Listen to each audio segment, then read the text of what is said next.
그래서 저는 이런 관점에서 매월 교육정보 설명회를 드리는데 새벽기도 가는 기분으로 이게 좋은 영향을 미치리라 생각을 하고요. 그 다음에 올해가 이제 참 어려운 시기 중에 하나인데 어떻게 될지 모르겠다. 이게 정답은 정답인 것 같은데 확실한 건 뭐냐면 만약 이 추세대로 된다 그래도 2019년이나 2020년 돼야 뭔가 결정이 될 것 같다. 제일 결정적인 변수는 뭐냐면 현 교육감 임기가 2018년 6월 30일입니다. 내년 전형은 다 나왔거든요. 지금. 그래서 손댈 수 있는 건 사실은 내년은 거의 없다고 봅니다. 제가 보기에는. 그럼 내후년은 손댈 수 있을까 봤더니 2019년 외고 입학 전형은 나왔어요. 근데 전국권 자사고는 아직 안 나온 거죠. 전국권 자사고는 3개월 전, 당연년도 3개월 전이기 때문에 아직 나오지 않았는데 외고가 바뀌지 않는다면 전국권 자사고도 그렇게 바뀔까 저는 개인적으로 생각을 하고 있습니다. 그래서 어머님들이 지금 제일 고민 많으신 상황이 뭐냐면 저한테 물어보시는 말씀이 외고 자사고를 보내야 되나요? 말아야 되나요? 그런 쪽이죠. 제가 보기에는 지금이 무조건 보내야 될 시기잖아요. 뭐 어떻게 될지 모르니까 안 보는 게 낫겠다라고 생각을 하시잖아요. 근데 그 학교가 설령 시정 취소가 되더라도 우리 애가 입학을 했다면 그 입학생은 졸업 때까지 그냥 유지가 된다는 거죠. 그리고 그 시스템은 그냥 유지가 됩니다. 지금 목동 쪽에서 수시를 못 보내는 이유 중에 하나가 뭐 의학결 진학을 수능 쪽으로 하니까 뭐 그런 것도 말이 되겠지만 다른 건 뭐냐면 학교에서 그 시스템 쪽에 쏟을 정성과 여력과 시간과 돈이 없다는 거예요. 어머니 잘 생각해 보시죠. 우리 그 목동 쪽에 있는 대부분의 일반고에서 관리한다고 그러죠. 그 관리 대상이라고 얘기해요. 그럼 그 관리 대상은 몇 프로나 되나요? 그 관리 대상이 꼴 학생부 종합입니다. 학생부로 신경을 써주는 거예요. 그러면 뭐 S고등학교 같은 게 20%, 그 다음에 K고등학교 20%, 그 다음에 B고등학교 10%예요. 450명 기준으로 해서 20% 90명이죠. 하나고는 전체 정원이 200명이에요. 명덕외고 250명이에요. 근데 250명의 80%가 하나고는 서울대 1차 수시 전형 지원을 해요. 그러면 걔네들이 80%가 서울대 지원을 하는데 그 80%의 학생부는 최소한 잘 되겠다는 전제가 있습니다. 그러면 하나고는 200명 중에 80%, 160명 이상을 학교에서 신경을 써줄 수가 있고 그 다음 일반고에서는 왜 80명밖에 신경을 못 쓰는 거예요? 그럼 학생하고 교사의 비율이 그 정도까지 2대1 정도로 차이가 난다는 얘기예요. 차이 그렇게 안 나거든요. 그럼 이게 뭐냐면 학교에서 어느 쪽을 주력을 해서 가느냐라는 걸 그대로 보여주는 거예요. 솔직히 말하면 일반고가 제가 보기에는 관심이 없는 것 같아요. 극단적으로 얘기해서 일반고는 입시에 대해서 크게 관심이 없다. 전국권 자사고 외고는 왜 자기네들이 관심을 가지냐면 자기네들의 존재의 이유는 실적이 없었으면 아무도 안 올 거다라고 생각해요. 그래서 왜 우리가 특목고 자사고를 왜 가야 하느냐면 입시 영문고고 뭐고를 다 떠나서 학교에서 신경을 써준다. 그 다음에 우리 그 목동고등학교 가는 학생들이 많이 하는 얘기지만 나는 거기 가서 무술이 되기 싫다 이런 얘기예요. 누구는 공수 취급을 받고 누구는 무술이 취급을 받고. 근데 특목자사고는 일단 그 차별이 없어요. 그래서 학교 만족도 조사를 해보면 제일 높게 나타나는 게 특목자사고지 절대 일반고가 아니라는 거예요. 그 다음 일반고에서 높게 나타나는 학교가 있는데요. 그 학교들의 특징은 수시 쪽으로 신경을 많이 쓰는 학교입니다. 그런 학교일수록 학교 만족도가 학생들이 높게 나타납니다. 2019년에 이러이러한 학교들을 제시를 하는데 제일 중요한 건 이제 6월 28일 서울외고 영국제주 세화 경무 장문 서울외고가 재지정 결정 여부가 결정이 됩니다. 2년 전에 보류를 시켰거든요. 근데 이거와 상관없이 저는 그대로 가리라고 보고요. 그 다음에 어머님들 신경 쓰시는 보수 성향의 교육감들이 포진하고 있는 울산, 경북, 대전, 대구. 그러니까 이 학교 분이 누구냐면 포철충원, 김천고는 존속할 가능성이 매우 높다. 나는 깜짝깜짝 놀라는 게 뭐냐면 제가 출신이 대구래요.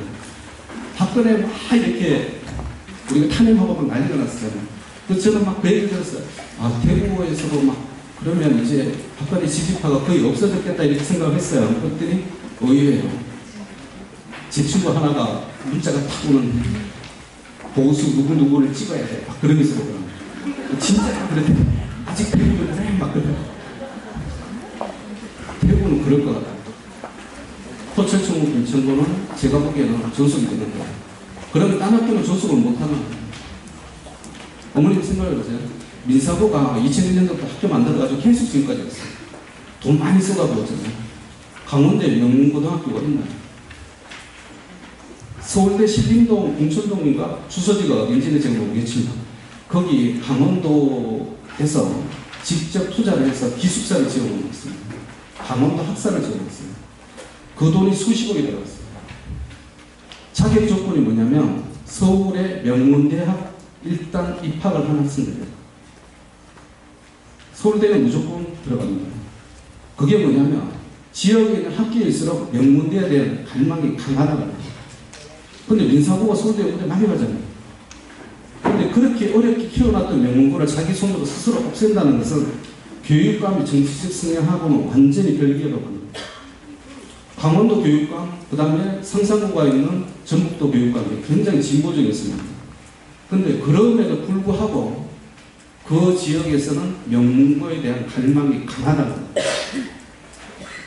교육감은 정치적입니다. 제가 보기에는. 그렇기 때문에 그 지역의 여론을 절대 무시할 수 없어요. 제가 보기에는 모독 산다는 쪽으로 저는 얘기를 들 것 같아요. 많이 한다는 거예요. 근데 만약 정부 안대로 간다면 어떻게 되느냐. 서울공대, 카이스트 포스텍, 디지스트, 유니시스트 등 이게 이제 이공계 특성화되어 있어요. 영재고 가고판이 될 거다. 틀림없는 사실입니다. 왜? 영재고 가고에서 의대 가는 걸 계속 맡고 있잖아요. 그럼 이쪽은 여기만 갈 수 있어요. 연대 공대도 애들이 안 가려고 그러잖아요.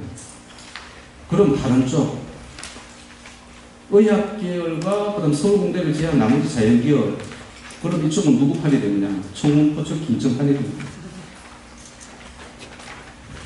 그럼 이게 옛날에 진주고등학교로 그만했습니다. 경북고등학교. 다른 지역에 평준화되고 그쪽만 평준화가 안 됐어요. 그랬더니 어떤 일이 벌어졌냐면 정규성이 60~70% 서울대를 싹 다 들어가는 거예요. 지금 이렇게 되면 이 상대학교 다 합해봤자 인원이 360명이에요.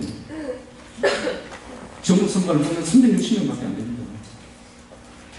그러면 2019년 의학계 정원이 메디컬 스쿨 기준으로 해서 2,500명이고 의학계가 전부 다 3,500명입니다.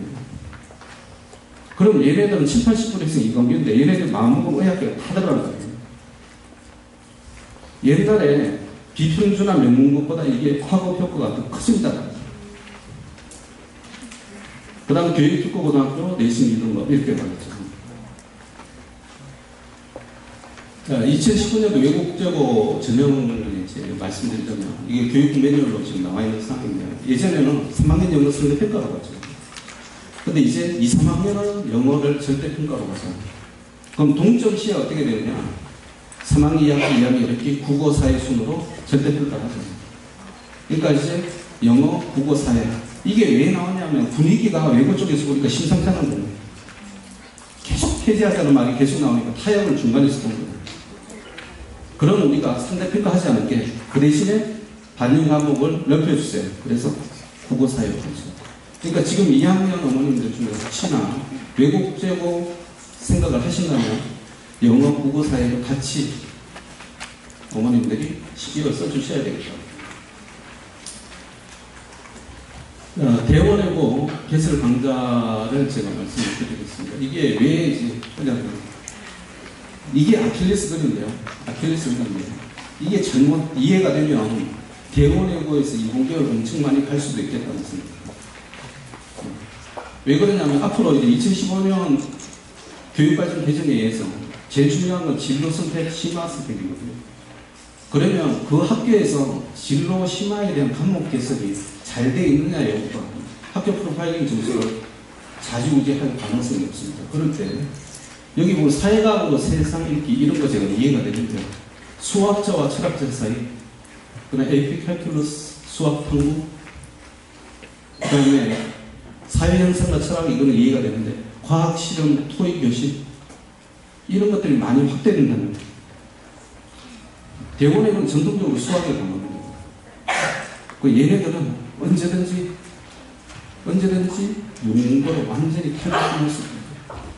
그러니까 수능에 있어서 교차하는데 전혀 어려움이 없다. 그리고 수능에 있어서가 아니라 이제 수시에 있어서 교차 지원하는데 걸림돌이 그냥 없어집니다. 제가 보기엔. 이게 아마 정부 측에서 계속 들고 나옵니다. 이 부분에 대해서. 이거 그냥 놔두게 되면 대원외고에서 이공계하라는 얘기는 똑같죠. 그래서 이 부분이 어떻게 되는지가 굉장히 재미있습니다. 하나고는 여러분들이 생각하시기에 정권 자사고 좋다 하면 생각하는데 대표적인 케이스가 심화 프로그램이 잘 되어 있다. 고급 수학, AP, 심화 통계, 그 다음 수학 탐구, 수학 과제연구 이쪽이 여기서 우리가 말하는 소논문이 나오는 거고 그 다음 실험 관찰 보고서 나오기 시작합니다. 이런 활동에서 일반 학교에서 하는 게 뭐냐면 물리 특강이, 화학 특강이 여러 것까지 해요. 그 다음에 일부 학생들을 위해서 물리 2, 물리 특강 2, 그 화학 특강 2 여기까지 합니다. 근데 못하는 게 뭐냐면 해승역학, 전자공학, 유기학, 분석학, 세포생물, 생화학, 과학시학 이걸 못한다.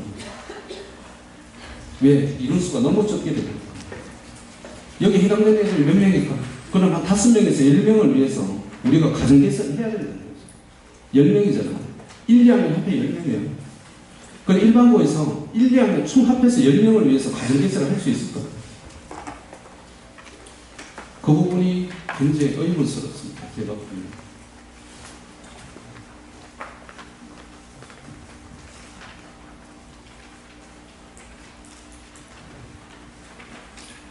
네. 지금 제가 말씀드리고자 하는 요즘은 여기까지인데요. 제가 제일 신경 쓰는 부분은 과거, 그 다음에 영재고, 그 다음에 전국권자사고, 외고 국제어를 포함한 우리가 특목 전국권자사고라고 얘기하는데 이 프로그램들이 어떻게 학교에 어필을 하느냐에 따라서 그 학교 입학률이, 진학률이 결정이 될 수도 있다는 거죠. 고대에서 학교 프로파일 요구를 합니다. 서울대에서 학교 프로파일 요구를 하거든요. 그 학교 프로파일 요구하는 항목이 한 5개, 6개 이렇게 크게 보면 되는데 그 중에 제일 주안점을 두는 게 뭐냐면 너네들 수상을 어떤 식으로 하는 기준이 뭐냐면 예를 들면 영어 말하기 대회, 영어 쓰기 대회를 했다 그랬을 때 그 시상을 주는 포인트 기준이 뭐냐라는 걸 요구를 해요. 그러면 이 학교에서 어떤 학생들이 여기서 금상을 받고 그 다음에 은상을 받고 장려상을 받고 그럼 장려상을 받는 애들한테도 우리가 가점을 줄 수 있는지 여부가 결정이 됩니다. 네, 오늘의 설명의 포인트는 이런 접대일 거고 그 다음에 자기소개서 이런 거에 대한 것인데 제가 오늘 말씀드리고자 하는 것은 면접대학생들한테 조금 죄송한 사람을 말씀드립니다. 한순간에 되지 않아요. 제가 보면 바짝 몇 개월 해가지고 성과가 일어나기는 조금 힘들다. 근데 제가 이제 자랑스럽게 생각하는 건 뭐냐면 제가 센스 있으면 참 신기한 게 뭐냐면 면접예고가 일반 전형 기준으로 해서 200명이 없습니다. 근데 작년에 보니까 우리 학원은 75명이 갔더라고요. 40% 수준이었어요. 그러니까 거기 가서 한참일에 한다는 말이지 거짓말이 아니고요. 올해는 아마 100명을 넘어가지 않을까. 왜? 기준이 더 약해졌잖아요. 제가 보기에는 인문사회계열 애들은 특징이 뭐냐 하면 사춘기 증상이 심하게 나타납니다. 싸우는 애들은 과거에 지고 가겠다는 애들이 엄마하고 싸우는 경우는 사실 잘 없어요. 항상 보면 인문계열 성향의 애들이 반항적이고 그 다음에 덧대고 항상 문제가 생겨요. 어머님들한테 말씀드리고 싶은 것은 그럼에도 불구하고 프레셔를 줘야 됩니다. 외고 국제고는 50% 이상이 어머님들의 손에 달려있어요. 얘네들의 특징이 뭐냐면 2학년, 2학기, 3학년, 1학기 되면 제일 먼저 원망을 하는데 엄마가 뻔히 입학신장이 이렇게 돌아갈 줄 알면서 그 다음에 이렇게 뻔히 대학교 가는 게 힘든 줄 알면서 왜 나한테 영어 좀 하라고 아니면 수학하라고 얘기를 안 했을까? 얘기를 하다 보면 그런 얘기가 나와요. 속으로 원망을 막 하는 거예요. 아, 내가 그때 철이 없었는데 왜 엄마는 그럼에도 불구하고 나를 하라고 얘기를 안 했을까? 어머님들이 그렇게 하면 막 애가 1등이 떨어져서 자살할 줄 알았죠. 절대 아파트 옥상에 올라가서 떨어지지 않습니다. 그러니까 어머님들 안심하시고 애들한테 거기에 대한 관리를 해주셔야 됩니다. 네, 오늘 여기까지 마치고 다음은 이혜리 선생님께서 전국고자사고에 대해서 말씀해 주시겠습니다. 감사합니다. 완벽하지 못한 생기부 저희가 조금 덜한 스펙 이런 것들을 가지고서도 그 3, 4개월 동안 충분히 면접 준비를 해서 합격한 사례들이 있기 때문에 그런 부분들은 크게 걱정하시지 않으셔도 될 것 같아요.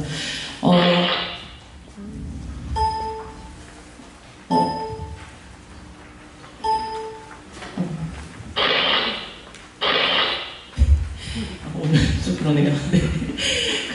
오늘 저는 그 3대 자사고라고 하는 하나고, 그 다음 상상고, 외대고고 이렇게 3개의 자사고를 중심으로 그 합격을 위해서 어떤 전략이 필요한지 간략하게 설명을 드릴 텐데, 일단 이 자사고들에 가기 위해서 꼭 준비해야 될 중요한 3가지가 있어요. 생기부, 두 번째는 자소서고요. 세 번째는 학교별로 실시되는 공통 심화 문제에 대한 대비입니다. 근데 이제 생기부 같은 경우에는 아시겠지만 저희가 100% 학교 선생님의 권한안에 있기 때문에 저희가 한 글자도 쓸 수가 없는 부분이에요. 그래서 이제 가장 걱정을 많이 하시는 부분일 테고, 특히나 이제 작년부터는 3학년 내용들의 대부분이 빠진 채로 1, 2학년 내용들만 가지고 아이들이 면접을 봐야 되기 때문에 1, 2학년 때 신경 쓰지 못해서 다소 누락된 부분들이 있다면 그런 것들을 면접에서 충분히 보완할 수 있도록 해야 합니다. 그리고 자소서의 경우에는 뭐 요즘은 입시 지도를 아이들이 많이 봤기 때문에 화려한 자소서들이 굉장히 많아요. 그러다 보니까 면접관들도 단순히 화려하기만 한 자소서의 내용보다는 그 진정성을 가지고 이 아이가 그동안 해왔던 것들을 얼마나 진정성 있게 진실되게 설명할 수 있는지를 포커스를 두고 좀 평가를 하시는 편이고, 그다음 공통심화 문제 같은 경우에는 학교별로 조금 이제 특징들이 다른데요. 그 자신이 지원하는 그 학교의 특징에 맞는 공통심화 문제 대비를 하기 위해서는 이거는 좀 단기간에 되기는 좀 힘들고요. 네, 뚜렷한 목표나 이런 것들을 세운 이후 그와 관련된 배경 지식들을 차근차근 좀 준비를 해서 탄탄한 정보를 가지고 있어야 면접에서 불리하지 않을 수 있습니다.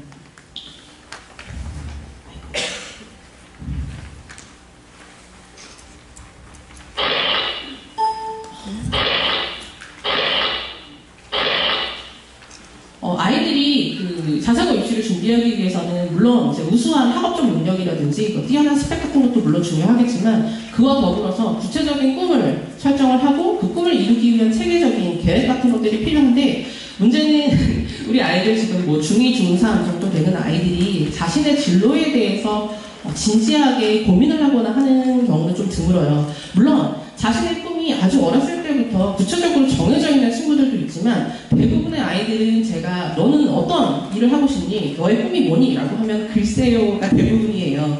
네, 왜냐면 이제 학교에서도 물론 진로 체험 활동이나 이런 것들을 많이 하고는 있지만 아이들이 영어나 수학 주요 교과목에 대한 공부를 하기 좀 바쁘다 보니까 자신의 꿈에 대해서 그 진지하게 고민을 할 수 있는 시간이 좀 적죠.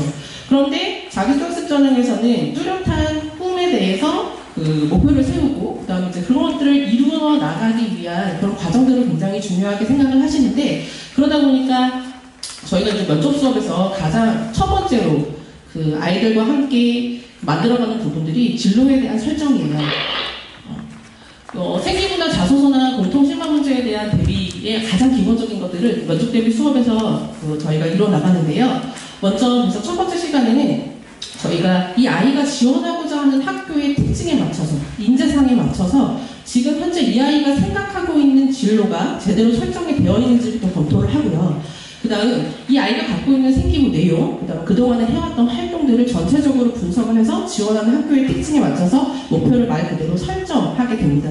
그리고 목표를 설정하게 된 이후에 이제 아이들이 대부분 뭐 의사나 그 다음에 생명공학자, 인공지능 개발자 이런 것들을 꿈꾸게 되었을 때 막연하고 두루뭉술하게만 생각을 하지, 내가 이 꿈을 이루기 위해서 진짜 필요한 과정들, 어떤 준비 과정이 필요한지, 또 구체적으로 내가 그 꿈을 이루고 나서 어떤 일을 어떻게 해나가야 될지는 잘 몰라요.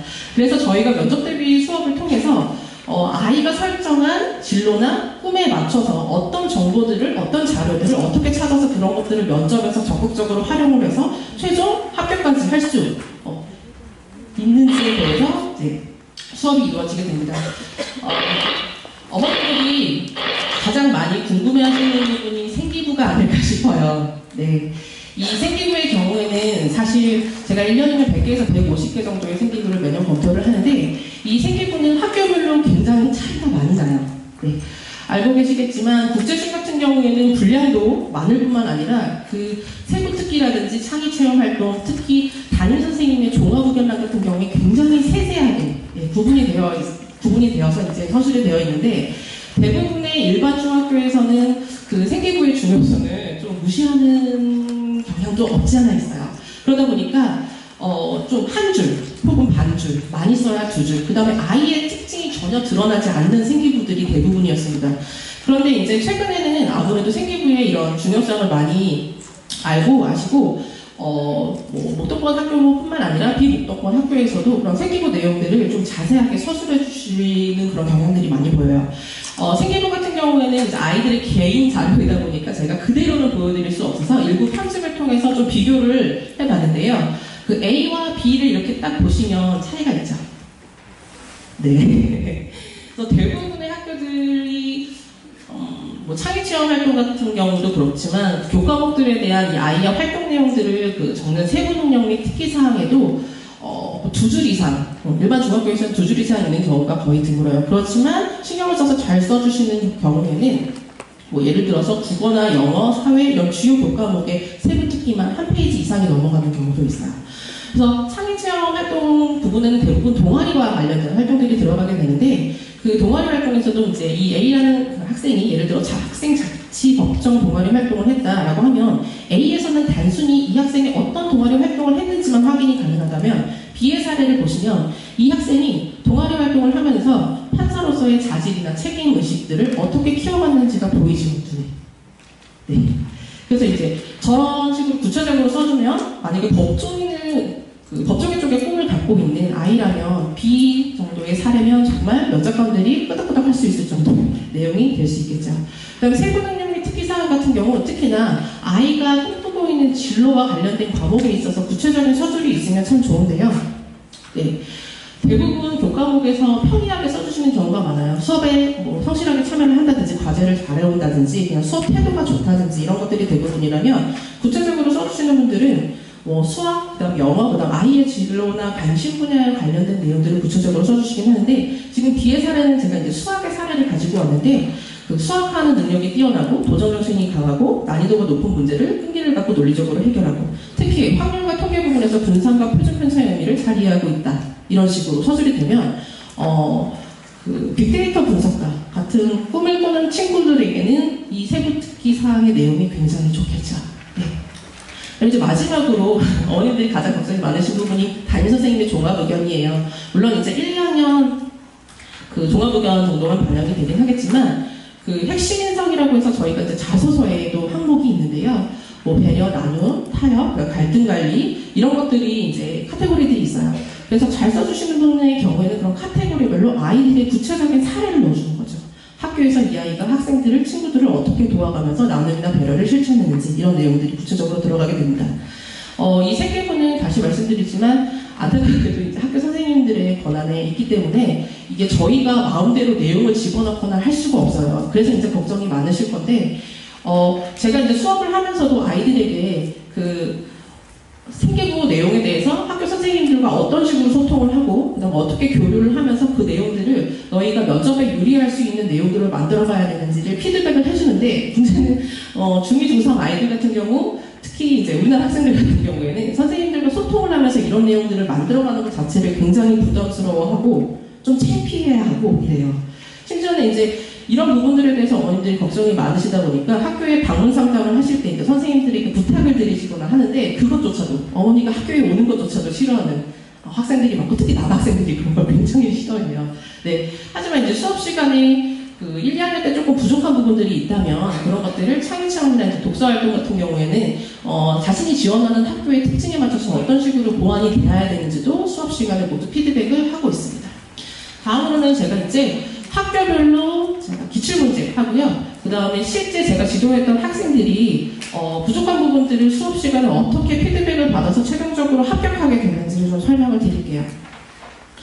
하나고 같은 경우에는 아시겠지만 압박 면접이 굉장히 심한 학교예요. 그래서 자소서 내용뿐만 아니라 그 자소서 안에 있는 내용들을 근간으로 한 출제되는 확장형 질문들에 대한 답변 준비를 제대로 하지 못하면 합격을 하기가 좀 힘든 학교입니다. 더군다나 이 학교 같은 경우에는 아이들의 그런 진로와 관련돼서 굉장히 구체적인 질문들을 던지시는데요. 하나교에 지원하는 친구들 중에 대부분은 이과 쪽 친구들이 조금 많은 편이에요. 물론 이제 문과 쪽 학생들도 합격하는 사례들이 많지만 생명공학자나 인공지능 개발이라든지 자율주행이라든지 또 생명공학 분야 내에서도 세분화되거나 이런 경우가 굉장히 많은데, 그렇기 때문에 자신이 선택한 진로와 관련된 아주 기본적인 지식부터 그다음 전문가 수준까지는 아니더라도 그 전문가에 버금가는 아주 심도 있는 지식들이나 정보들을 알고 있어야만 책의 그 심층적이고 날카로운 질문들에 제대로 답변을 할 수가 있어요. 그런데 제가 아까도 말씀드렸지만 그 대부분의 학생들이 사실은 자신의 진로에 대해서 그 입시를 준비하는 그 순간부터 고민을 하거나, 혹은 이제 대부분 7, 8월 달쯤에 이제 자신의 그 자소서를 작성하기 위해서 진로에 대해서 고민을 하고 그다음 방향을 정하게 되는데요. 그러다 보니까 뭐가 문제가 되냐면, 아까 그 소장님께서도 말씀을 해주셨다시피 솔직히 전국권 자사고 같은 경우에는 단기간에 모든 걸 만들기는 힘들어요. 네. 그래서 사실 저도 수업 준비를 하기 위해서 입시 기간에는 3시간 이상 자본 적이 없는데요. 왜냐면 원체 아이들이 다양한 분야의 진로나 꿈을 설정을 하고 그다음 거기에 대해서 정말 타이트한 피드백을 해주기 위해서는 뭐 인문, 역사, 철학뿐만 아니라 과학, 수학까지 전부 다 섭렵해서 강사가 그런 내용들을 충분히 인지한 후에 아이들에게 피드백이 해줘야만 면접에서 성과가 좀 좋았어요. 결과가 좋았어요. 이제 그래서 그 A 학생의 경우에 사실 처음부터 꿈이 생명공학자는 아니었어요. 네, 이 학생은 꿈이 변호사였어요. 왜냐면 논술이나 토론 활동을 굉장히 좋아하는 여학생이었는데요. 자기는 죽어도 변호사가 하고 싶다고. 근데 이제 제가 하나고의 경우에는 여학생들이 굉장히 경쟁률이 높고, 그 다음에 이제 경쟁률이 높은 반면 또 이과 쪽 아이들을 선호하는 편이기 때문에 우리가 좀 이과 쪽으로 방향을 잡았으면 좋겠다라고 얘기한 게, 제가 이제 아이들의 생계부라든지 그동안 해왔던 활동 내용들 이런 것들을 철저하게 분석을 한 다음에 아이와 함께 진로를 설정하는 작업에 들어가게 되는데, 이 아이는 제가 생계부나 그 다음에 그동안 해왔던 활동들을 검토를 해보니 과학과 관련된 활동이 굉장히 많았어요. 영재반, 영재교육원, 그다음 학교 내에서도 1학년 때부터 3년 내내 과학 탐구 동아리라든지 보고서 작성한 사례들이 굉장히 많았어요. 근데 그럼에도 불구하고 아이가 변호사를 하겠다고 끝까지 고집을 해서 이제 이 아이와 제가 이제 개발적으로 피드백을 진행을 하면서 하나원 같은 경우에 융합형 인재를 키우고자 해요. 네. 그래서 이제 이 아이 같은 경우에 이과 쪽으로도 강하고 그다음에 이제 논리적으로 말하기 능력 같은 것들도 좋아서 이제 이 아이에게 생명공학자의 연구원으로 이제 일을 하고 나서 그 이후에 생명공학에도 분야가 여러 가지가 있는데요. 요즘은 이제 신약 개발과 관련된 특허 소송들이 굉장히 많아요. 네, 기업들끼리. 그래서 그 특허 소송과 관련된 변호사가 되는 것으로 최종적인 포부를 제시를 하고 거기에 맞춰서 자소서 내용이나 생기부들의 부족한 부분들을 보완을 했어요.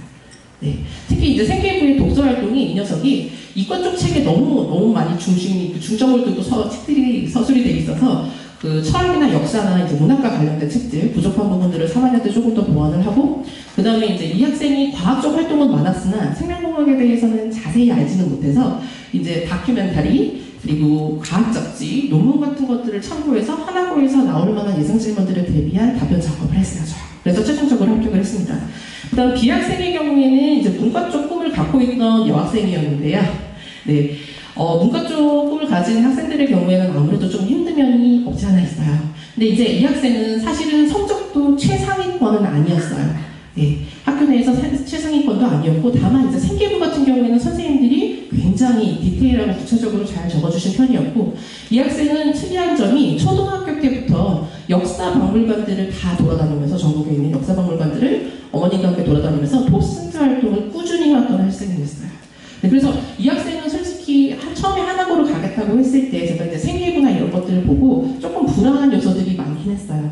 그런데 이 녀석이 가장 자신 있게 했던 것들이 역사나 문화재에 대한 관심 정도, 그다음 역사 박물관들을 찾아다니면서 도슨트 활동을 했던 것이 있었기 때문에 이제 그런 부분들을 강조를 해서 자소서에 집어넣어주고 이제 거기에 대한 면접 준비를 철저하게 한 것이죠. 그래서 처음에 이 학생도 꿈은 사실 큐레이터가 꿈이었어요. 네. 근데 이제 하나고를 지원하는 학생이었기 때문에 제가 물론 이제 큐레이터가 나쁜 직업은 아니지만 큐레이터보다는 네가 문화재나 역사에 대한 관심이 많으니 그걸 살려서 우리가 국립중앙박물관상으로 한번 해보자. 아이가 처음에 너무나 당황해하고 제가 어떻게 그런 걸 할 수 있을까요 선생님이라고 했는데, 사실은 3, 4개월 동안 수업을 하다 보면 처음에는 그 설정된 직업을 낯설어하고 어떻게 준비해야 될지를 잘 몰라요, 아이들이. 근데 3, 4개월 동안 저한테 피드백을, 집중적인 피드백을 받고 같이 자료를 찾아 나가면 나중에 11월 달쯤 면접을 볼 때쯤 되면요, 아이들이 웃으면서 이게 어느 순간 진짜 제 꿈이 됐어요, 선생님.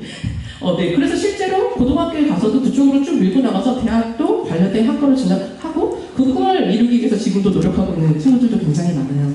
그래서 이제 이 친구들, 이 B학생의 경우에도 이제 성적이 상위권은 아니었기 때문에 자소서에 이제 그 진로와 관련된 활동들 위주로 많이 채워넣고 결국에는 합격을 하게 됐습니다. 그 다음에 이제 상상고인데요. 상상고의 경우에는 대부분의 학생들이 가장 많이 질문 받는 것이 수학과 관련된 질문이에요.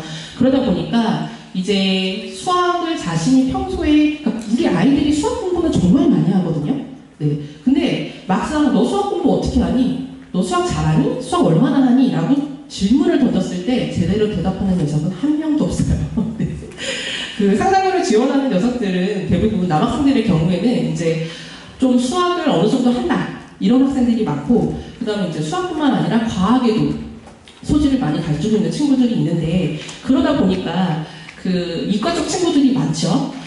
근데 이 이과 쪽 친구들은 제가 이렇게 10년 넘게 지도를 해보면 안타깝게도 논리적인 말하기가 좀 약해요. 네. 그래서 질문을 하면 대부분 단답형으로 와요. 답변이. 네. 그래서 상상고 녀석들은 논리적인 말하기를 정말 집중적으로 훈련을 시키기도 하고, 또 이제 자신이 평소에 공부해왔던 수학 내용들, 중등 심화 과정이라든지 고등 선행 과정에 대한 그 내용들을, 그 학습 방법, 구체적인 학습 방법들을 먼저 정리하도록 시켜요. 네. 그리고 사실은 저는 문과 쪽이 문과형 인간인데요. 그러다 보니까 수학을 잘 하지 못했어요. 그런데 상상고 아이들의 입시 지도를 하려다가 보니까 이게 자소서에 상상고 아이들은 대부분 수학의 공부 방법들이 들어가는데, 그 입시 지도를 하는 강사가 중등 과정의 수학 커리큘럼이나 혹은 고등 과정에서 수학 어떤 내용들을 공부하는지를 모르면 피드백이 될 수가 없겠더라고요. 그래서 사실은 몇 년 전부터는 제가 고등학교 때도 잘 보지 않았던 수학의 정석을 다시 풀고 있습니다. 너무 머리가 아파요. 자소서 천장 100장 하는 게 낫지, 어려운 수학 문제는 정말 너무 힘들어요. 근데 그런 수학 문제를 풀어내요, 상상고에 지원하는 녀석들은. 그래서 이제 그런 피드백까지도 해주기 위해서 이렇게 제가 뭐 중등과정뿐만 아니라 고등과정의 수학 문제집도 같이 들고 와서 아이들을 같이 풀어보고, 또 풀이 과정에 있어서 부족한 부분들은 어떤 식으로 오답 정리를 하고 보완을 하는지, 이런 것까지 전부 다 면접에, 수업에서 준비를 시키게 되죠. 특히나 이제 그 상담부를 지원하는 이제 여학생들의 경우에는 대부분 생기부가 완벽해야만 했고요. 네, 생기부가 조금 부족한 녀석들은 아무래도 경쟁률이 높다 보니까 여학생의 경우에 생기부 내용이 좀 부족하면 안타깝게 합격을 하지 못하는 사례가 좀 있었어요. 근데 이제 남학생들의 경우에는 생기부가 조금 약하더라도 면접 준비를 잘하면 대부분은 합격을 했습니다. 네. 남학생들 이제 아실 거예요. 남자 녀석들이 1, 2학년 때 사실 생기부 관리를 그렇게 타이트하게 하지 못해요. 네. 남학생들은 물론 잘하는 녀석들도 있지만 생기부의 중요성을 잘 모르는 거죠. 그래서 뒤늦게 3학년 때 나는 상상고에 가고 싶어요 하고 생기부를 띄워서 가져와서 그 내용을 살펴보면 경악을 금치 못해요. 1학년 때 독서가 한 권도 없거나, 혹은 1학년 때 독서 한 권, 2학년 때 독서 2권, 그러면서 씩 웃죠. 선생님 잘했죠. 수학과 관련된 학습 면접뿐만 아니라 그 독서 같은 경우에도 굉장히 심층적으로 확인을 하시기 때문에 반드시 아이들의 생기부의 독서 활동 부분을 확인을 해보시고, 부족한 부분이 있다면 3학년 때라도 어떻게든 보완을 해서 집어넣어 두셔야 돼요. 네. 뿐만 아니라 단순하게 그 책 읽고 뭘 느꼈니의 질문이 아니라, 그 작년 같은 경우에는 이제 어떤 조건을 주고요. 외대부고의 공통질문처럼 조건을 주고 그 조건에 맞춰서 책의 내용을 설명하는 거였어요. 그래서 굉장히 아이들이 당황을 많이 했고, 책에 자기가 1학년 때부터 쭉 읽었던 책 내용들이 제대로 정리가 되어 있지 않았던 친구들은 좀 힘들어했었어요. 그래서 상상고를 지원하려고 하고 있는 학생들의 경우에는 반드시 수학이나 과학에 대한 학습 과정이 구체적으로 정리가 되어 있어야 되고, 뿐만 아니라 독서 활동에 자기가 1학년 때부터 읽었던 책 내용들이 어떤 자소서보다도 더 심도 있게 정리가 되어 있어야 합니다. 이제 A 학생이나 B 학생 같은 경우에는 사실 성적은 좋은 편이었어요. 특히 이제 A 학생을 말씀을 드리면, A 학생은 비목표권 학생이었는데, 사실 이 학교가 이 학생이 공부를 그렇게 막 성실하고 꾸준히 하는 학생은 아니었어요. 다만 수학은 굉장히 좋아하고 잘했어요. 그리고 자기가 뭘 하고 싶은지에 대해서도 8월 달까지도 생각을 못했던 친구였어요. 근데 이제 이 친구는 평소에는 조금 놀다가 시험 때만 공부를 하면 성적이 좀 잘 나오는 편이었어요. 그러다 보니까 이제 그런 걸 믿고 공부를 조금 등한시 했었던 거죠. 근데 이제 이 학생이 상상고를 가겠다고 와서 제가 조금 힘들긴 했었는데 우선 이제 진로부터 정확하게 명확하게 설정을 해주고 그와 관련해서 생기부에 부족한 내용들을 보완을 해주고 특히 이 학생의 강점이었던 수학 공부 방식이나 그다음 공부했던 수학 내용들을 다 자소서에 풀어서 구체적으로 컨설팅을 한 이후에 최종적으로 합격을 했습니다. 네, 그 다음에 이제 외대국어인데요. 외대국어는 제가 지금 옆쪽에 기출문제에 넣어놓은 것들이 대부분 공통질문이에요. 네. 외대국어는 이제 공통질문들이 그러니까 공통질문을 아이들이 가장 많이 힘들어해요. 왜냐하면 그러니까 단순하게 하나하나 상상고처럼 이렇게 꼬리물식의 질문을 하시는 것이 아니라 질문지에 질문이 있어요. 그래서 공통질문 1개, 개별 질문 2개가 나오고 그 개별 질문에 대해서도 작년부터는 추가 질문이 생겼어요. 네, 원래는 추가 질문이 없었는데 추가 질문이 생기면서 자소서의 내용에 근간한 확장형 질문에 대해서 철저하게 대비를 해야 됩니다. 지금 이 기출문제 보시면 아시겠지만 어머님들 이 질문 지금 받으시면 대답이 가능하실까요? 네. 좀 황당한 질문들도 많고 그다음에 이제 괄호 넣기 해가지고 말을 만들고 거기에 대한 논리적인 이유를 설명하고 이제 이런 것들이 많아요. 그런데 그렇다 보니까 이제 외대국어의 경우에는 좀 다양한 분야에 대한 폭넓은 배경식들이 필요합니다. 네. 그래서 이과 쪽 아이들도 역시나 마찬가지예요. 자연계열 아이들 같은 경우에도 이과 쪽 지식뿐만 아니라 그 인문사회 영역에 대한 배경 지식이 있어야만 저 공통 질문에 대한 논리적인 답변을 할 수가 있어요. 특히나 이제 하나고처럼 이렇게 압박식의 질문을 하시는 것이 아니라 외대도구는 시간을 주시고 질문을 보고 학생이 쭉 답변을 해 나가는 시기이기 때문에 그 배경 지식이나 그 자신이 관심을 갖고 있는 진로에 대한 그런 자료나 정보들이 부족하게 되면 아무래도 수덕학팔기식의 그런 답변만, 뻔한 답변만 하게 되는 거죠. 뻔한 답변만 하게 됐을 때는 절대로 좋은 점수를 받을 수가 없어요. 그래서 외대국어를 지금 지원하려고 하는 학생들의 경우에는 물론 이제 꾸준히 해왔겠지만 좀 폭넓은 분야에 대해서 다양한 배경 지식들. 그 다음에 이제 참고해볼 만하면 좋은 것들이 이제 외대국어 지원하는 친구들에게 제가 꼭 추천해주는 다큐멘터리 같은 것들이 있는데요. EBS 통찰이라는 프로그램이나 그다음 KBS나 EBS에 보면 좋은 다큐멘터리들이 굉장히 많아요. 그래서 인문 사회 영역과 과학의 영역이 이렇게 통합적으로 이루어진 것들에 대해서 전문가들이 나와서 얘기를 하고 이런 것들인데 그런 내용들을 아이들이 습득을 하고 그 다음에 이제 그런 것들을 바탕으로 자신의 진로에서 꼭 필요한 윤리의식이라든지 뭐 직업적, 사회적 책임감이라든지 이런 것들과 곁들여서 좀 답변을 해줬을 때 결과가 좋았던 편이었어요. 네. 그래서 지금 제가 이제 상상고, 외대국어, 하나고 이렇게 3대 자사고 이렇게 중심으로 면접 수업에서 어떤 식으로 아이들에게 피드백이 이루어지고 이제 그런 것들을 통해서 최종 합격하기 때까지 이제 어떤 식으로 수업이 이루어지는지 말씀을 드렸는데요. 일단 수업에서 가장 중점을 두는 건 이제 저희가 7월 중순부터 수업이 시작이 될 텐데요. 사실은 이미 전국권 자사고를 준비하고 있는 몇몇 아이들은 1월달부터 준비를 했었어요. 네, 1월달부터 한 달에 2~3번씩 만나서 부족한 생기부 이런 것들도 검토를 해보고 그래서 이제 7월달부터 그러면 시작하면 좀 늦은 감이 있지 않나 이제 걱정을 하실 텐데 사실은 작년에 합격했던 친구들도 재작년에 합격했던 친구들도 반 이상은 대부분 7월부터 준비한 친구들이 많았어요. 그래서 7월부터는 일단 이 자소서 작성하기 위해서 3주에서 4주간 자소서 내용을 아이들과 만들어봐요. 저는 자소서 절대 내용 써주지 않고요. 네, 대필은 없습니다. 왜냐면 자소서는 아이들이 한자 한자 다 자료도 찾아가고 자기가 공부했던 내용들을 정리해서 내용을 만들어야만 면접에서 진정성 있는 답변을 할 수 있고 또 요즘은 아까 말씀드렸다시피 여기저기서 화려한 자소서들을 많이 만들어서 가져오고 단순히 내용만 화려하고 답변이 별 볼 일이 없을 때는 면접에서 결코 좋은 점수를 받을 수가 없었기 때문에 그런 자소서와 관련된 수업을 진행을 하고요. 그 다음에 그 이후에는 실제 면접이 이루어지기 직전까지는 1대1 개별지도 집중적인 피드백을 통해서 면접, 모의 면접으로 집중적인 훈련을 하게 됩니다. 지금 또 여전히 고민 중이신 학부모님들이 많으시리라는 생각을 해요. 네. 왜냐면 보통 제가 이제 어머님들과 상담을 진행을 해보면 어머님들이 가장 많이 고민하시는 부분이 우리 아이는 생기부가 약한데 될까요? 하나고는 스펙이 화려해야 된다고 하는데 우리 아이는 경기대회 한 번도 나가본 적이 없습니다. 어떻게 할까요? 지원을 해야 되나요? 말아야 되나요? 고민이 많으실 거예요. 근데 그런 고민을 하시기 이전에 일단 만약에 지금 자사고를 조금이라도 생각을 하고 계신다면 일단 수업을 시작하시는 게 맞아요. 네. 그래서 그런 수업을 통해서 아이들이 부족한 부분들을 하루라도 빨리 보완을 해야 나중에 결과가 좋았고, 실제적으로 제가 아까 말씀드렸다시피 사실은 제 반에서 이제 제가 지도한 학생들 중에서 합격한 친구들 중에도 사실 50% 이상은 생기부가 완벽하지 않았고요. 네. 경시대회 하나고 합격한 녀석들 3명은 경시대회를 단 한 번도 나가본 적이 없는 친구였어요. 네. 그리고 정규권 물론 성적도 갖고 있었지만 성적이 정규권이 아닌 녀석들도 있었고요. 네. 그래서 주저하지 마시고 전문가의 도움을 받아서 자사고 입시에서 꼭 좋은 결과 얻으셨으면 좋겠습니다. 네, 감사합니다.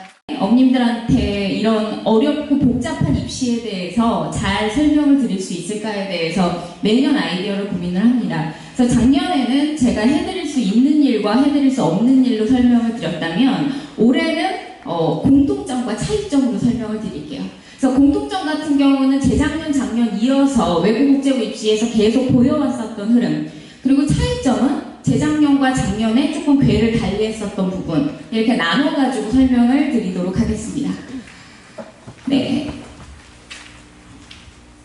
자, 우선 첫 번째 공통점부터 얘기를 드리면은 성적 커트라인이 유지 혹은 하락이 됐다라는 부분인데요. 우선 작년 외고 입시의 가장 두드러진 변화는 사실상 경쟁률의 하락이라고 볼 수 있습니다. 물론 뭐 외고나 그 국제고 자체의 인기가 없어진 것도 있을 수 있겠지만 사실 그것보다 훨씬 더 큰 부분은 학령 인구의 저하였습니다. 그래서 제가 진짜 애들을 가르치면서 저출산의 여파를 몸소 느끼고 있는데, 그 재작년 59만 명에서 작년에 50만 명으로 중3 졸업생들이 줄면서 사실상 전국권 자사고 외고 국제고가 전반적으로 경쟁률이 떨어졌거든요. 근데 어머니 그것보다 더 중요한 건 두 번째입니다. 그런데 주요 학교, 주요 학과의 커트라인은 변화가 전혀 없었습니다. 그러니까 사실 저희가 작년에 이제 쓸 때 상상고나 북일고 같은 전국권 자사고들은 앞서 입시를 치렀기 때문에 경쟁률이 떨어지는 걸 보고 외고 쓰는 애들 같은 경우 조금 기대를 하면서, 예를 들어 작년에 이제 AA22나 이런 학생들이 명덕외고 주요과를 썼었거든요. 근데 이제 떨어졌죠. 그래서 이런 것들을 보면 이제 명덕외고 같은 경우 영어과를 제외한 모든 과가 재작년과 커트라인이 동일했고요. 이건 이제 AA12를 말합니다. 그리고 대원외고 같은 경우도 모든 과의 커트라인이 거의 1, 2나 2, 2에서 이제 왔다 갔다 하거든요. 그러니까 사실상 인기 없는 과들, 그러니까 애들이 선호하지 않는 과들이야 커트라인의 변동이 조금 있지만, 사실상 우리 애들이 가장 첫 번째로 생각하는 학교, 예를 들어 명덕외고나 대원외고, 그 중에서도 애들이 가장 선호하는 학과, 예를 들어 중업과, 불업과, 또는 도덕과, 자, 이런 과들은 커트라인 변동이 없다는 거죠. 자, 그래서 기본적으로 외고 입시에 대해서 어떤 선택권을 갖고자 한다면 3학년 때 영어 성적 중에 1등급이 하나 정도는 나와줘야지 우리 아이가 쓰고 싶은 학교에 쓰고 싶은 학과를 적으실 수가 있습니다.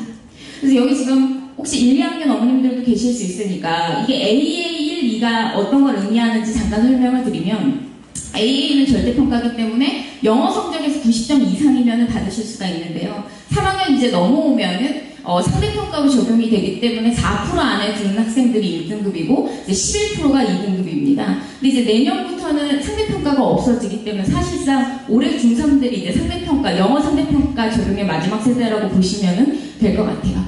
그래서 이제 이런 부분들은 이제 성적 커트라인에 대한 얘기를 조금 드리고요. 하나 좀 추가적으로 얘기를 드리자면 사실 이화외고 같은 경우는 커트라인이 많이 떨어지기는 했습니다.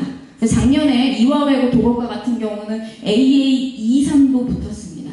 근데 사실 이화외고 같은 경우는 애들이 가장 1순위를 생각하는 학교들은 아니거든요. 그 다음에 또 어머님들이 사실 솔직히 말씀드리면 특목고나 외고를 썼을 때 기대하시는 바가 있으실 거예요. 학교한테 요구하는. 예를 들어 진짜 외국어가 좋아가지고 외고를 쓴 학생들도 물론 있겠지만 사실 우리가 모두 기대하는 대입 실적이라든지 아니면 우수한 학생들의 모임 아니면 그 안에서 이루어질 수 있는 여러 가지 학구적 분위기들, 그러니까 이런 것들은 사실 애들이 1순위로 생각하는 학교들에 거의 많이 있다고 보시면 될 것 같습니다.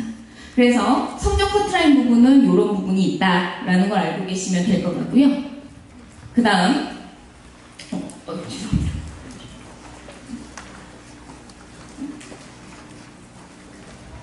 네. 두 번째 공통점은 자기소개서 위주의 면접은 유지가 됐다라는 부분입니다. 기본적으로 외고 입시와 전국권 자사고 입시 면접의 가장 큰 차이라고 한다면 사실상 외고 입시 같은 경우는 자기소개서 위주의 면접이 주로 이루어진다는 점입니다. 그래서 사실 선생님 입장에서는 조금 재미가 없는 부분도 있는데요. 전반적으로 학생들 입장에서는 너무너무 좋은 면접일 수 있죠.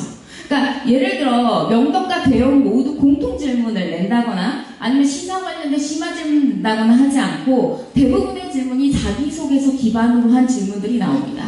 그러니까 예를 들어 상상고 같은 경우는 방이 3개가 있거든요. 그래서 첫 번째 방에서 이제 토론을 보고 두 번째 방에서는 수학이나 과학 문제를 풀고요. 세 번째 방에서는 독서에 대한 질문 또는 인성에 대한 질문을 받습니다. 그래서 사실 상상고 같은 경우는 자기가 자기소개서를 쓰기는 하지만 그거에 관련된 질문이 구체적으로 나오진 않거든요.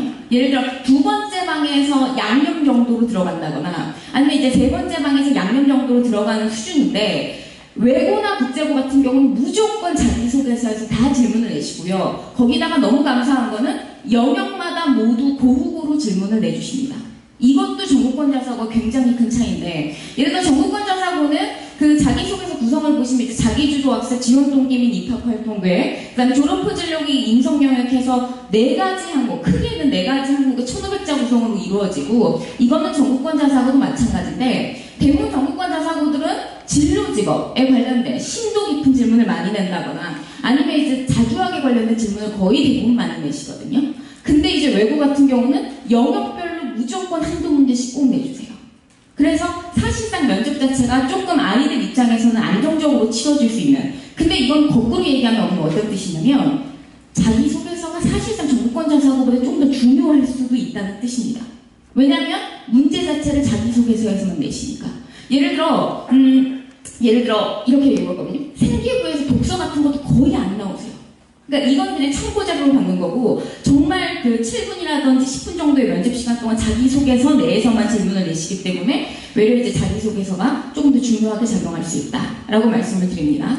자, 그럼 여기서 그럼 자기소개서는 어떻게 작성이 되는가에 대해서 조금 설명을 드릴게요. 그러니까 어머님들이 가장 궁금해하시는 게 수업이 시작이 되면 우리 애가 지금 자기소개서를 잘 적고 있는지 그리고 또 어떤 자기소개서가 좋은 자기소개서인지에 대해서 굉장히 궁금해하세요. 첫 번째로 말씀을 드릴 건 자기소개서는 시간에 비례합니다.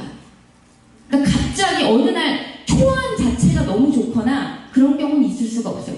왜냐면 이거는 기본적으로 애들이 이때까지 했었던 글쓰기와는 굉장히 다르거든요. 형식도 정해져 있고 쓰는 방법도 정해져 있습니다. 그래서 시간과 수정과 노력에 비례해서 자기소개서가 나옵니다.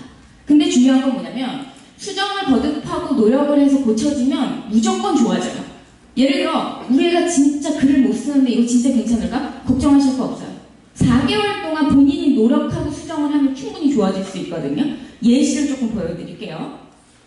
이거 이제 작년 명도외고 영어과 같은 애인데 우선 초안이에요, 님. 이것도 자주학만 나온 건데 분량이 좀 적죠. 시작을 보면 외고를 가겠다고 마음을 먹고 영어 공부를 열심히 했다. 자, 이렇게 시작을 합니다. 자, 제가 지난 글씨로 친 부분들은 아이가 자기소개서에 쓴 소재예요. 자주학이라고 이제 공부법에 관련된 부분인데 소재를 첫 번째 이제 영어 같은 경우는 어휘력을 기르기 위해 매일 30개 정도의 단어를 외웠다. 자, 이런 거 적었고요. 그 다음에 수학은 뭘 적었냐? 외워지지 않는 공식이나 규칙은 포스트잇에 쓴 뒤 가장 잘 보이는 벽에 붙여 지속적으로 눈에 띄게 하는 방법을 했다. 자, 이렇게 적었어요.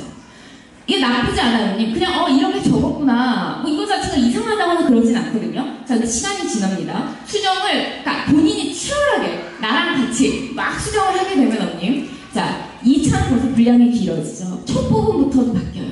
자, 계획 없는 목표는 한낱 꿈에 불과하다. 세계인의 마음을 움직이는 공익광고를 제작하겠다는 나의 목표는 뭐 이렇게 시작을 하죠. 더 놀라운 건 소재의 변화입니다. 첫 번째, 영어가 페류 강의와 해외 유튜브 동영상이 갑자기 들어왔어요. 어머님, 이게 거짓말이 아니에요. 얘가 갑자기 거짓말을 한 게 아니라 생각이 안 나다가 생각이 나는 거예요. 내가 갖고 있었는데 이런 걸 써야 되는지를 몰랐다가 알게 되는 거예요. 이게 자기소개서 강의예요. 애들도 저랑 같이 성장을 해요. 자기소개서를 본인이 볼 줄 아는 눈이 생겨서 막상 가면 제가 첨삭 안 해줘도 자기가 알아서 판단할 수 있을 정도의 만렙에 도달하게 됩니다. 자, 그 다음에 수학은 황금비라는 게 새롭게 들어왔고요. 마지막으로 자기가 이렇게 썼는데 약간 후져 보이니까 마지막에 중국어도 추가했습니다. 자, 그래서 중국어를 배우기 위해서 뭐 이렇게 했대요. 이것도 나쁘지 않아요. 만약에 아이가 여기서 더 이상 욕심을 내지 않으면 이대로 그대로 갑니다. 근데 이제 아이가 욕심을 내죠. 자, 최종 봅시다. 최종 보게 되면은 자, 이렇게 됩니다. 우리가 꿈꾸는 이상적인 세상은 어떻게 만들 수 있을까? 또 앞이 바뀝니다. 자, 왜냐? 자기가 이렇게 쓰면서 막판 가잖아요, 언니? 자기 속에 쓰는 거 막 즐기게 돼요. 왜냐면 수정을 하면 할수록 자기 눈에도 좋아지는 게 보이니까 이게 어머님, 얘 어떤 애였냐면 이전까지 뭐 글 같은 거 써가지고 어디서 수상하고 이랬었던 적 한 번도 없었던 애거든요. 자, 영어는 PBS 뉴스 아워 구독이 나왔고요. 미국의 국제문제 포럼이 인텔리전스 스퀘어의 토론 청취가 나왔습니다. 이것도 거짓말은 아니에요. 근데 자기가 이제 의식하지 못하는 사이에 자연스럽게 취미처럼 해왔었던 활동이 생각해보니까 엄청나게 좋은 공부법이었던 거죠. 근데 이거를 뒤늦게 알게 돼요. 자, 그 다음에 마지막에 수학도 빼버리고요. 중국어도 빼버렸어요. 그거보다 더 좋은 게 있다는 거죠. 그게 뭐냐? 향연이라는 시사토론 동아리를 운영을 하면서 위안부나 투발루 난민 문제에 대한 국제적 문제를 이제 영어로 토론을 했다. 이런 게 나왔습니다. 자, 그래서 이 과정들을 보면 우리 처음부터 이렇게 최종으로 쓸 수 없을까? 절대 그러실 수 없어요.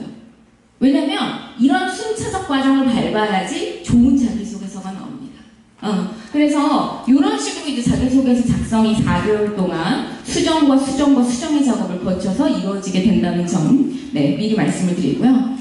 여기서 가장 중요한 건 이제 소재의 변화라는 거. 사실 글 자체를 어떻게 쓰고, 뭐 제가 앞부분도 바뀌었다고 말씀드렸지만 사실 앞부분 자체는 그렇게 중요하지 않아요. 어떤 소재를 발굴을 하느냐. 이거는 시간과 노력에 비례한다. 이렇게 말씀을 드리고요. 자, 그 다음에 이제 차이점에 대해서 설명을 드리도록 하겠습니다. 차이점 첫 번째는 생기부의 영향력 약화입니다. 이게 이제 작년 8월에 갑자기 교육청 교육부에서 발표가 된 건데 기본적으로 3학년 생기부에서 생특과 행특이 포함되지 않게 됐습니다. 물론 1, 2학년 때는 생특과 행특이 다 들어가지만 3학년 때 생기부에 포함이 안 되기 때문에 현재 중3들 같은 경우는 할 수 있는 일이 뭐밖에 남지 않았다? 독서밖에 남지가 않았습니다. 자, 그리고 외고 국제고 같은 경우는 원래부터 7번 세부능력 특기사항이 안 들어갔기 때문에 사실상 독서밖에 진짜 안 남게 된 거고요. 어머님들이 아이들의 학생부나 생기부를 보게 되시면 알겠지만 사실 맨 앞부분은 필요 없고요. 거기 뭐 인적사항 나오고 수상기록 나오고 이런 건 필요 없고 귀적 남기면서부터 이제 창체라든지 봉사라든지 이런 것들이 나오는데 사실 창체 같은 경우는 학교에서 전체적으로 들어가는 활동이나 이런 것들 담임선생님들이 적어주시는 거기 때문에 학생이 할 수 있는 부분이 크지 않고요. 봉사 같은 경우도 질문 많이 하시는데 봉사 같은 경우는 제가 항상 말씀드리는 거지만 하나를 꾸준히 하는 거. 그게 가장 중요합니다. 왜냐면 질문 많이 하세요. 뭐 봉사 여러 개 해야 되냐? 아니면 진로직업과 관련된 봉사를 해야 되냐? 뭐 시간은 얼마나 채워야 되냐? 이런 거 되게 궁금해 하시는데 봉사를 통해서 면접관들이 보고자 하는 거는 성실성입니다. 그래서 얘가 하나를 꾸준히 그게 급식 뭐 예를 들어 노인정 봉사든 아니면 어린이 뭐 봉사든 아니면 뭐 박물관 봉사든 다 상관없이 하나만 꾸준히 하시면 끝나요. 그럼 결국 중요한 부분은 독서인데 이거 하나 제대로 못하는 애들도 많아요.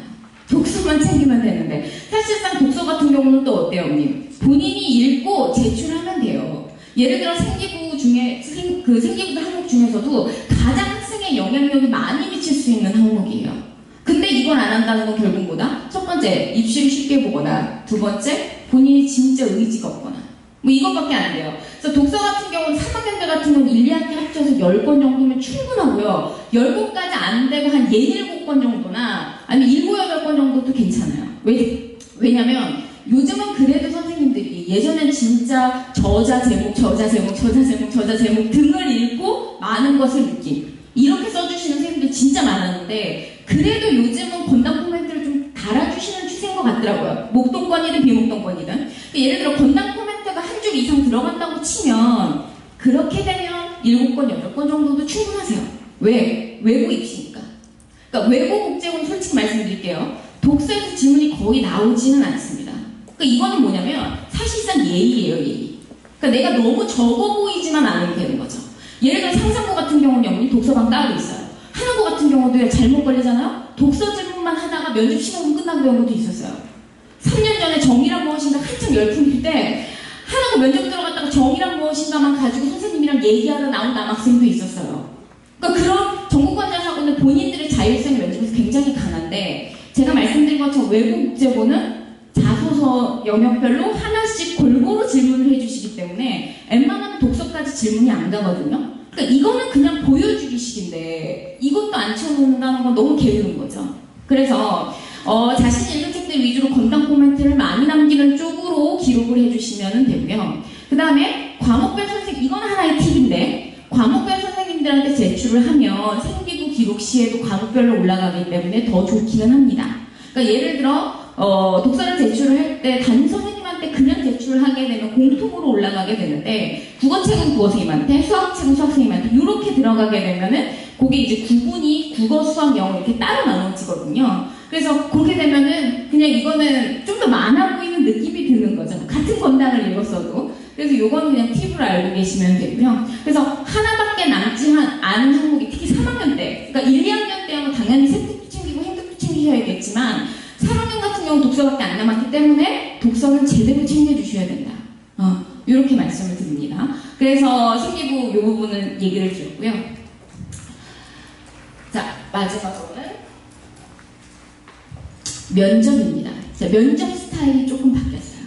이게 뭐냐면 사실 외고 면접 같은 경우는 좋게 말하면 굉장히 젠틀한 면접, 약간 나쁘게 말하면 조금 밍숭맹숭 재미없는 면접이거든요. 선생님 입장에서는. 뭐냐면 예를 들어 하나고 같은 경우 뭐 이현희 선생님도 얘기하셨지만 계속 꼬리 풀기 질문이 계속 진행이 된다거나 외대고 같은 경우는 정말 질문 수준이 높거든요. 근데 이제 외고 같은 경우는 그렇지 않아요. 말씀드렸지만 되게 기준이 빡빡하기 때문에 항목별로 내야 되고 그 다음에 꼬리 질문도 하나, 두 개 정도 나올까 말까? 요 정도의 질문이었는데 이게 작년에 조금 바뀌었어요. 경향이. 그러니까 뭐냐면 중간에 말을 끊는다거나 아이의 말에 공격적인 되질문을 하시는 선생님들이 생겨나기 시작한 거죠. 그러니까 작년에 명덕외고 중업과를 쓴 남자인데 자기가 자주 하게 피타고라스의 정리를 자기만의 방법으로 증명한 공부법에 대해서 썼어요.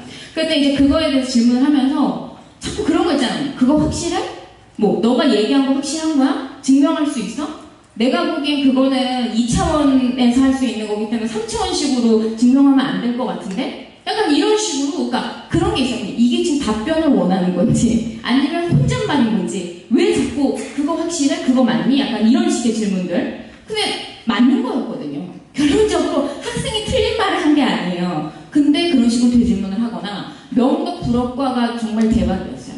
명덕 불어과는 어땠냐면 말을 안 듣고 말을 그냥 끊어버리는 거죠. 저도 그런 경우는 처음이었어요. 그러니까 예를 들어 이제 우리가 들어가서 질문을 하나를 받으면 1분은 대답을 하는 게 원래 기본이거든요.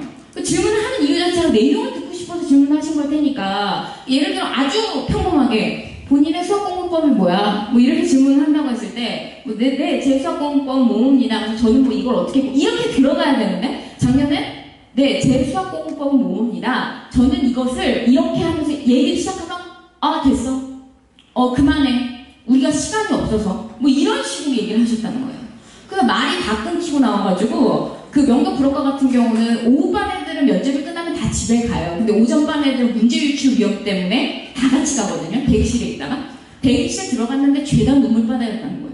다들 울고. 근데 또 결론을 말씀드릴까요? 다 붙었어요. 불어과 애들 제가 쓴 애들도 다 붙었어요. 근데 일부러 그러시는 거예요. 그러니까 뭐 의도를 알 수는 없죠. 뭐 외고 면접 쉽다고 그래서 그런 건지 아니면은 그날따라 컨디션이 안 좋으셨던 건지. 근데 어쨌든 중요한 건 뭐냐면 우리가 면접 훈련을 통해서 얻고자 하는 건 물론 질문에 대한 정확한 답변을 하는 거 당연히 제일 중요하죠. 이거의 트레이닝 정말 중요해요, 언니. 근데 두 번째, 실전처럼 하는 면접 분위기를 익히는 것도 이 수업의 하나의 큰 목적 중에 하나입니다. 자, 예를 들어 어머님 집에서도 학생이랑 하실 수 있어요. 우리 애기가 이제 우리 학생이 자기소개서 다 쓰죠. 그럼 그거 가지고 엄마랑 같이 연습할 수 있다고요.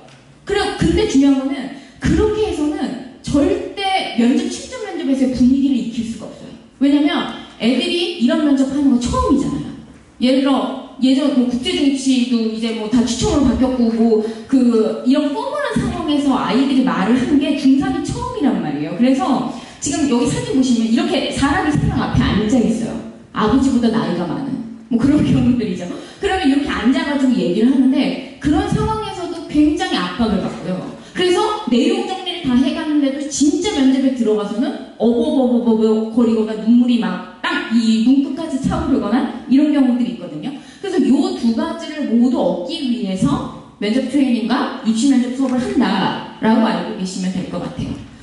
자, 그러면 역시 면접은 또 어떻게 이루어지냐? 언니, 우리가 앞에 말씀드렸잖아요. 자기소개서 굉장히 신경 써서 열심히 쓰거든요. 근데 그거에 맞는 면접을 못 보여주면 자기소개서가 거짓말이 되는 거예요.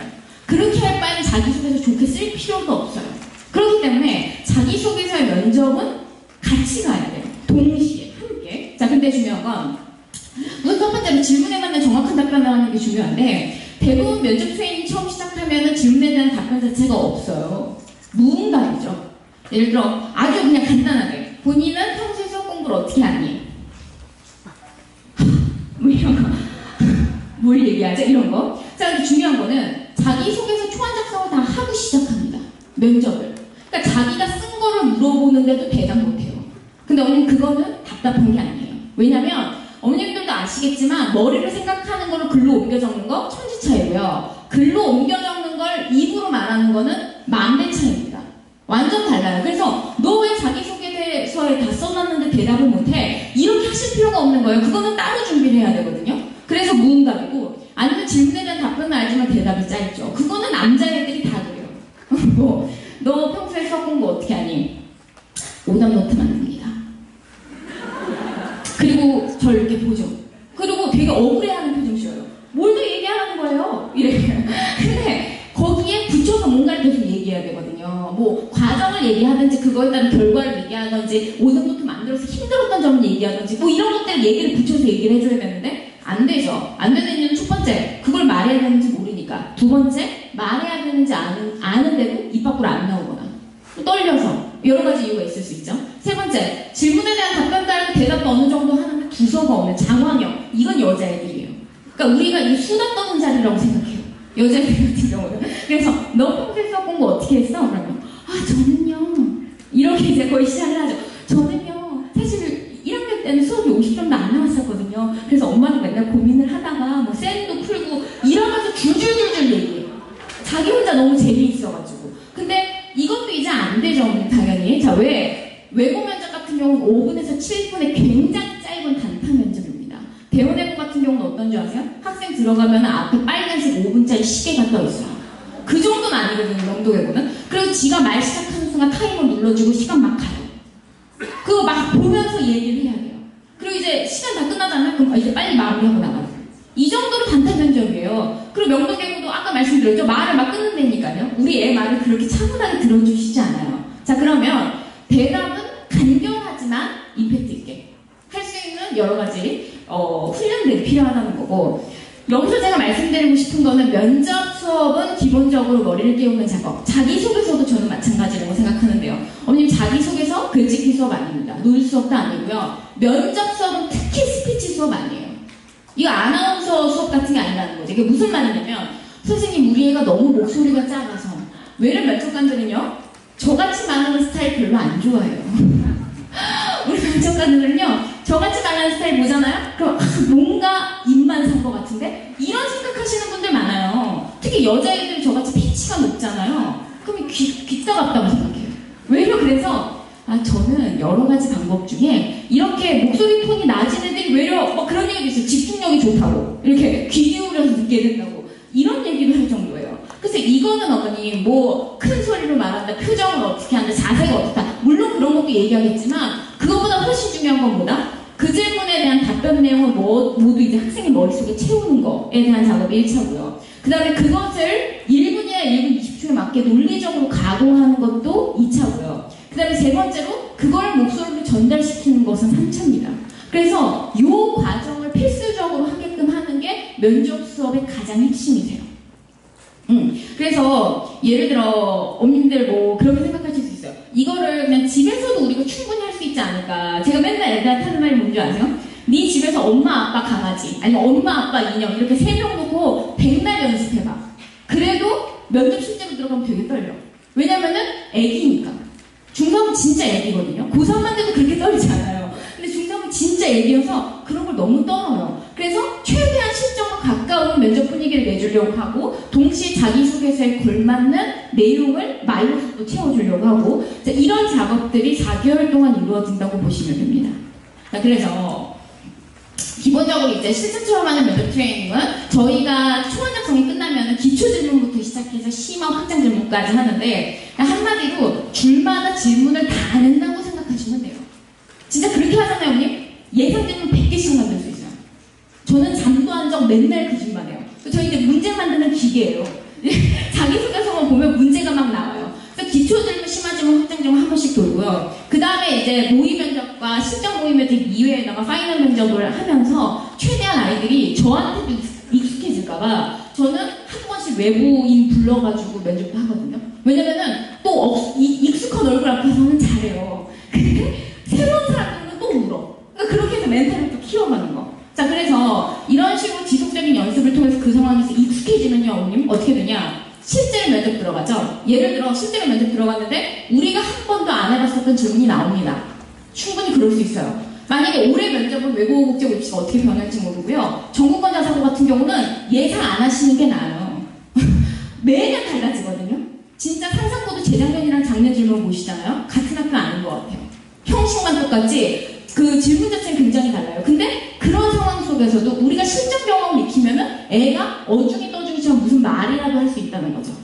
그리고 그게 어느 정도 논리적인 말로. 그래서 이런 부분들이 자기소개서와 함께 이루어지셔야 됩니다. 그리고 또 이렇게 되잖아요, 형님. 마지막 날 자기소개서 바꿔도 면접 멀쩡히 잘 치를 수 있어요. 그거를 지금 중3 애들이 제일 신기해요. 예를 들어 자기소개서 수정을 계속해요. 제출하기 전까지도 계속해요. 그러면은 전날 막 12시, 1시에 자기소개서 바꾸는 애들도 많아요. 예를 들어 9시, 아침 9시에 접수를 한다고 치면 그럼 우리 애기들은 지금 중3 애들은 깜짝 놀래요. 아니 자기소개서 보고 면접 연습한 거 아니에요? 근데 어떻게 자기소개서 내용이 바뀌었는데 면접을 볼 수가 있죠?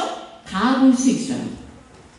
그게 트레이닝의 힘인 것 같아요. 제가 봤을 때. 그래서 이런 과정이 4개월 동안 이루어진다라고 보시면 될 것 같습니다. 자, 그래서 수업 커리큘럼 같은 경우는 이렇게 이제 진행이 되는데 뭐 자세한 건 어차피 어머님들 가지고 계신 브로셔 안에서도 있기 때문에 크게 설명은 드리지 않고요. 제가 마지막으로 설명을 드리고 싶은 건 이겁니다. 외고랑 국제고 입시만 한정해서 말씀을 드리면요. 외고 국제고 입시는 그래도 전국권 자사고 입시에 비해서 불안정성이 적은 입시예요. 정기고를 저희가 한 번밖에 쓰지 못하잖아요. 그리고 어머님들도 사실 입시에서 가장 가지고 가기 싫으신 게 이 불안정성이실 거라고 생각해요. 그렇기 때문에 오늘 설명회에서도 이렇게 많은 분들이 오셨겠죠? 불안하시니까. 근데 외고 국제고 같은 경우는 사실상 경쟁률이 1.5대 1입니다. 왜? 성적에서 자르니까. 그거 되게 잔인하기는 해요. 영어 성적 1, 2점 차이를 못 쓰는 경우도 부지기수거든요. 근데 어쨌든 영어 성적만 받았다 치면은 뭐 생기고 자기소개서 면접 같은 경우 제가 하라는 대로 따라오고 제가 내주는 숙제 그대로 잘 따라오고 4개월 동안 게으름피지 않고 솔직히 열심히 할 필요도 없어요. 그냥 따라오라는 대로 따라오기만 해도 적정 수준 이상이 될 수 있어요. 그런 애들은 거의 다 합격을 합니다. 제가 작년에 명대고 35명 지원해서 31명이 붙었어요. 89% 붙었거든요. 떨어진 4명 같은 경우는 둘이 11월에 들어온 애들.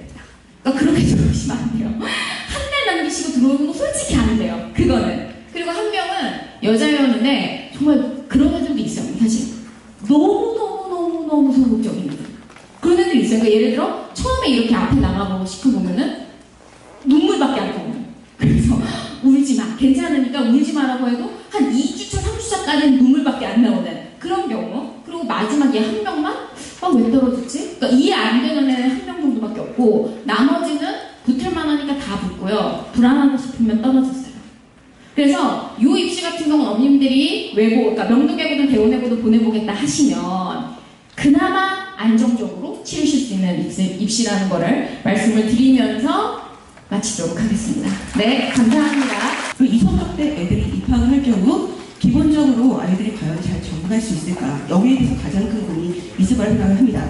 또 아직까지 교육과정 개편이 안 된 시점에서 7월과 8월 사이에 일단 입시 개편이 나오게 될 경우에 무엇을 기준으로 학교를 선택해야 하는가? 이것이 가장 궁금하실 거라 생각합니다.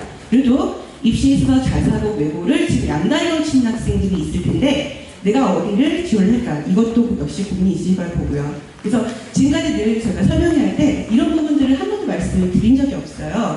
그래서 이게 지금까지 너무나 아쉬웠기 때문에 교육과정 개편을 기념을 해서 이런 한국과 사립에서 이 부분 안내를 드리기로 했습니다. 네. 네, 잘 되나? 네. 그래서 일단 목차를 보여드리면, 그래서 첫 번째 진학 사례를 진학 방법, 단 두 번째 학교 선택을 어떤 걸 주려고 좋아하는가, 단 세 번째 일단 애들이 진학한 이후의 생활은 어떻게 하고 있는가, 그리고 마지막으로 특목고에 진학을 한다는 게 일반고와 비교할 때 어떤 식의 의미가 있는가, 애들 고3 때 느끼는 부분을 설명드리도록 할게요. 네. 자, 그러면 첫 번째 진학 사례 방법입니다. 일단 첫 번째입니다. 일단 아무래도 7년간의 데이터가 있는데요. 최근 3년을 기준으로 해서 설명을 드리겠습니다. 일단 저 같은 경우는 최근 3년 동안 명덕외고와 이화외고에서 학업별 수석을 도출을 하고 있습니다. 대원외고의 경우에는 학업별 차석이 지금 현재까지 제가 3명을 냈고요. 근데 제가 대원외고 차석을 안 갖고 온 이유가, 대원외고는 보통 입학을 할 때 애들이 반배치고사까지 봐가지고요. 그 결과로 수석을 정합니다. 그래서 입학할 때만의 온전한 성적으로 일단 배출하진 않아요. 내 차석 3명은 어떻게 하냐면, 입학한 다음에 선생님들께서 개별 상담 시간에 너 사실 우리 학과 차석이었어 이렇게 얘기를 해주셨고요. 그리고 명덕외고하고 이화의 경우에는 철저하게 입학을 할 때 생기부, 자료서, 면접 이 세 가지로 나는 총점으로 애들을 배출하고 있고요. 전체 수석의 경우에는 그 해에 가장 먼저 입학식 선서를 하는 학생들이 진짜 전체 수석이 되는 거죠. 그래서 항상 시간식 순서가 다릅니다. 그래서 지금 2015년도의 경우 제가 배출했던 명덕과 이화에는 둘 다 전체 수석이기도 했었고요. 그다음에 이제 2년차는 제가 조금 저조했죠. 네, 애들이 좀 내신이 안 좋았어요. 그래서 지금 2016년도 이화외고 영어과 수석한 학생이 2등급이 있었는데도 불구하고 수석이었고요. 생기부 평가 레벨은 C등급이었습니다. 생기부가 매우 안 좋았고요. 작년 같은 경우 명동 영어과 학생이 2등급이 있는 학생이었어요. 2등급이 없었으면 또 생기부도 많이 안 좋았거든요. 생기부하고 내신 등급만 좀 바탕이 되면 전체 수석도 충분히 가능한 학생들이었습니다. 그래서 지금 보시면 아시겠지만, 그러니까 의외로 저 같은 경우는 매번 느끼는 게, 애들이 진짜 면접에서 점수 차이가 심하게 나는구나. 제 계산에 의하면 제가 예전에 4등급짜리도 붙인 적이 있거든요. 일반 전형에서. 이거까지 포함하면 최소한 전력 꼴찌에서 전력 1등까지 약 내신 점수 차이, 면접 점수 차이가 40점 만점에 약 9점 정도 차이가 나는 걸 보이고요. 그리고 학교들마다 매번 외고 같은 경우는 개별 지문밖에 안 나온다고 하는데요. 사실은 저희가 7년간의 데이터를 놓고 보면 전체 지문이 있던 해도 있었고 학교별 지문이 있는 해도 있었습니다. 예를 들면 제 아름다운 지문 중에 하나가 명덕외고 중학과 전체 수석인 학생이 있던 해네요. 대기 시간도 안 주고 바로 이런 질문 들었습니다. 네가 1000명의 애새끼를 데리고 다 함께 무인도에 가서 새로운 국가를 세우려고 한다. 그때 데리고 이동하고 싶은 10가지 직업은 뭐냐. 이게 바로 그 자리에 나왔었고요. 그 다음 학과별로는 보통 보면 중학과나 러시아 같은 경우는 중국어와 문화에 대해서 아는 거 있어? 라든지 기억나는 역사적 인물, 최근 뉴스 얘기까지 다 내보는 중입니다. 그리고 국제고의 경우에는 기본적인 면접 방법은 최근 외고랑 비슷하게 가고 있는 중인데요. 사실 원래는 달랐었습니다. 서울국제고 첫째 때는요, 1박 2일 동안 애를 면접을 봤었고요. 마치 하나고처럼요. 그래서 그때는 집단 토론 면접도 있었습니다. 그래서 언제나 늘 입시가 똑같이 간다는 생각은 하시면 안 됩니다. 실제 제 목표도 매해 저는 일단 입시를 시작할 때가 되면 제 첫 번째 생기부 기준안을 다시 한번 검토해봅니다. 올해 변경이 있나 없나.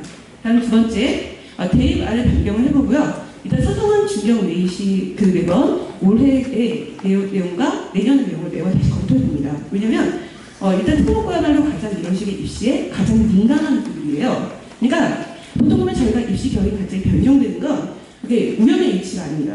그러니까 대입을 다 반영한 결과이고요. 동시에 또 부모님께서 모르셨겠지만, 일단 해마다 약 5월에서 7월 사이가 되면 입학 사정관 전체 연수가 있습니다. 1차 신규 연수가 있고 2차 신층 연수가 있습니다. 그때 과거랑 영재군 따로 주난 외고 자사고의 경우에는 일단 신규 연수를 같이 합니다. 같이 해서 면접 사례를 같이 공유하고 있고요. 면접 지문 같이 공유하고 그 결과 뽑힌 아이들이 얼마나 우수한지에 대해서까지도 하고 있어요. 저 같은 경우는 작년에 갑자기 제가 모든 학교에다 외대보고 기출문제를 풀렸거든요. 전 학교요. 그 이유가 외대보고에서 기본적으로 바로 그때 입학사정관에서 자사고 유형 발표가 있었습니다. 그래서 제가 그걸 딱 이제 캐치하고 바로 그걸 딱 애를 가르쳤더니 아니라니까 인천 하나고 다 각자의 기본 공통집은 싹 등장하면서 완전히 외대보고 유형으로 싹 바뀌어났거든요. 저희 같은 경우도 그래서 근거 없이 연구하는 게 아니고 최근 트렌드에 맞춰서 가고 있습니다. 그 다음에 이제 자사고 같은 경우는 약간 지금 최근에 와서는 거의 대부분 A1, 2선에서 일단 입학을 하고 있고요. 일단 국제고도 A1, 2까지가 1차 커트라인입니다. 그리고 잉어외고의 경우에는 좀 약간 낮은 애들도 붙고 있는데요. 근데 솔직하게 말씀드리겠습니다. 그래도 애들이 내신이 나쁜 애들이 최종 학교까지 간다는 건 단순히 학교가 약하기 때문이 아니라 면접을 그만큼 잘 봤기 때문입니다. 그러니까 지금까지 저희 학원에서 워낙 애들이 잘 듣다 보니까 낮은 것도 당연히 붙는 줄 알고 하시는 분 있으신데 사실 얘네가 얘네입니다. 특이한 애들이에요. 뼈 빠지게 한 거죠.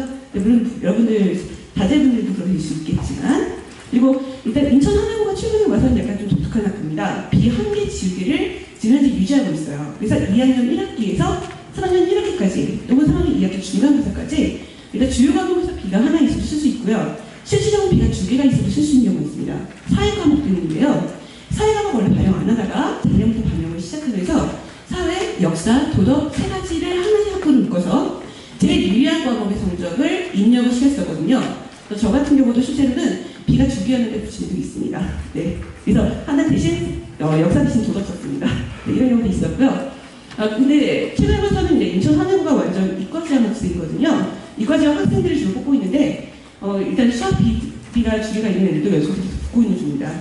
근데 학교를 고르실 때 한 가지 주의하실 점은 학교마다 생기부 반영 비율이 매우 높은 학교가 있고요. 약간 낮은 학교가 있어요. 근데 차이가 뭐냐면 아까 이현희 선생님께서도 발표를 해주실 때 보여주셨는데 하나고의 경우에는 애들 생기부가 보통 평가 점수가 A 플러스였죠. 근데 상상고는 B, C 등급이었습니다. 그 이유가 뭐냐면 기본적으로 수시가 매우 수시 주력인 학교들의 경우에는 아이들 자체를 수시 유형을 뽑습니다. 그러니까 생기부 자체가 좀 잘 되어 있고 진로 설정이 잘 되는 애를 원래 선호합니다. 그런데 정시 위주의 학교의 애들의 경우에는 아이들이 일단 우수성을 아예 면접 질문에서 수학이나 과학 같은 걸 포함해서 던짐으로써 애들을 파악을 하고요. 그걸 통해서 생기부가 부족해도 메꿀 수가 있는 겁니다. 실제로 그래서 보통 보면요. 저 같은 경우도 애들이 여학생이든 남학생이든 생기부가 대부분 다 많이 부족한 경우가 많았었는데요. 근데 그래도 애들이 면접을 정말 칼같이 준비해서 일단 심지어는 저 같은 경우는 예전에 지금 재작년이었죠. 상상고사 수학 7단계 질문을 던지고 중간에 들리면 스탑을 했었습니다. 그러니까 약간 면접이 부족한 애들은 수학을 잘 풀면 6개, 7개를 붙이면 그냥 주는 거고요.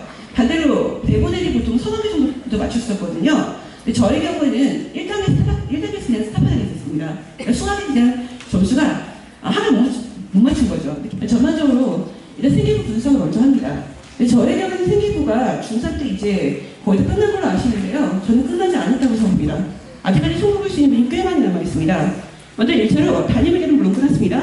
중3 때 끝났습니다. 네, 끝났죠? 일단 독서록 같은 경우는 솔직히 저는 약간 좀 의견이 다른데 독서록은 이제 좀 많이 주역을 할 수가 없습니다. 이제 왜냐면 올해 그 입시 개편안에 의하면 독서록의 경우 일단 책 제목과 저자 이름밖에 쓸 수가 없어요. 그러니까 예전에는 독서록의 성향도 다 쓸 수 있었고 아이가 일단 그 책을 읽게 된 맥락을 다 쓸 수 있었어요. 띵가띵가를 공부하고 띵가띵가에 집중을 해서 띵가띵가 등의 학습을 하면 이 책을 읽고 띵가띵가의 보고서를 작성하고 아주 신나게 썼거든요. 세특 대신.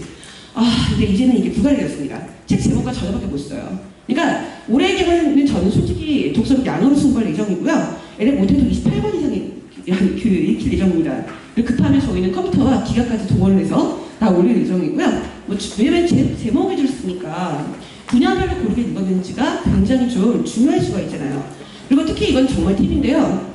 대원외고에서 올해 애들 고3을 대상으로 해서 이제 입시 설명을 할 때 연대 교수랑요 고대 교수도 왔었거든요. 근데 연대 교수가 딱 잘라 애들한테 뭐라고 했냐면 야 진로 설계만 하지 말고 우리 올해부터는 조금 애들 니네가 바로 ABC 등급제로 들어간 첫 번째 학년이다 보니까 AA11 이런 식으로 애들 외고 처음 잡거든요. 그러니까 우리 너희들 공부 정말 잘하는지 봐야겠다. 그러니까 학습과정 설계도 조금 해서 공부 잘하는지 증명 좀 써줘. 이 말을 대놓고 있습니다. 이게 무슨 말이냐면 대학의 경우에도 애들을 뽑을 때 그 애들이 입시 과정이 어떻게 변경돼서 해마다 어떤 애들이 더 우수한지 다 알고 거기에 맞서 뽑겠다는 얘기입니다. 물론 저는 그걸 대비를 해서 바로 작년부터 애들을 외고의 경우 수학 내용 집중적으로 다수에 입력을 했습니다. 그러니까 이런 식으로 트렌드가 있어요. 지금 최근에 와서는요. 그래서 올해 대원외고 고3 학생이 저한테 와서 하는 얘기가 쌤 갑자기 선생님이 저 자소서 때 참고하라고 올해 입학생 자소서를 보여주셨는데요. 요즘 트렌드가 이렇게 바뀌었어 라고 얘기를 해주시더라고요. 답했는데 얘기를 들으니까 제가 가르치는 애예요.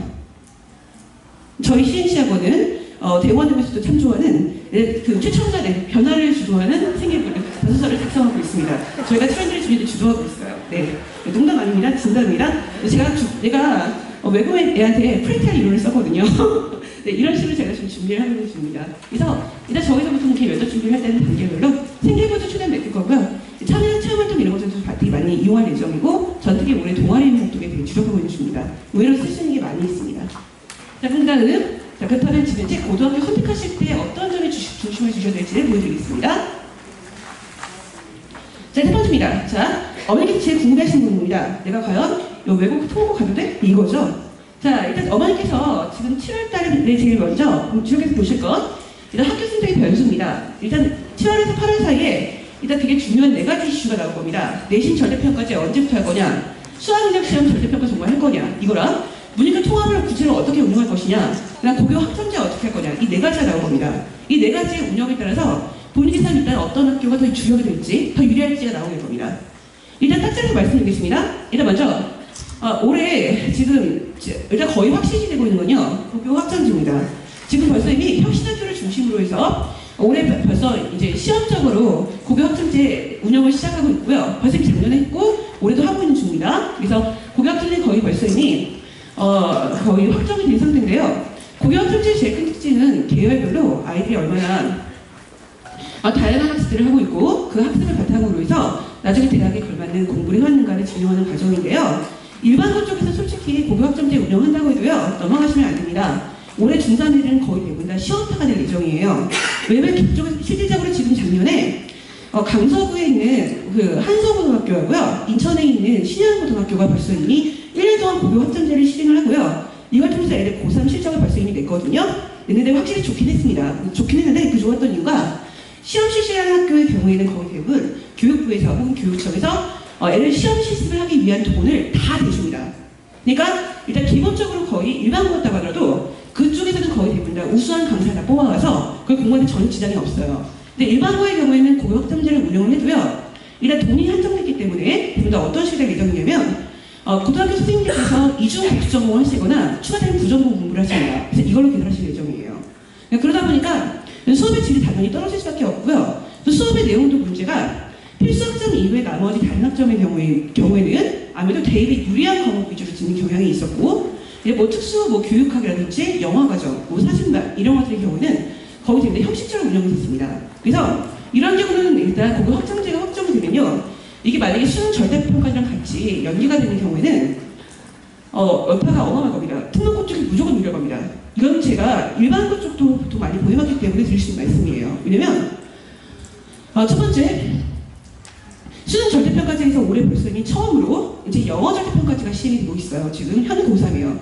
근데 대학에서 다 함께 일제히 영어 등급에 대한 반영 비율을 매우 많이 줄였습니다.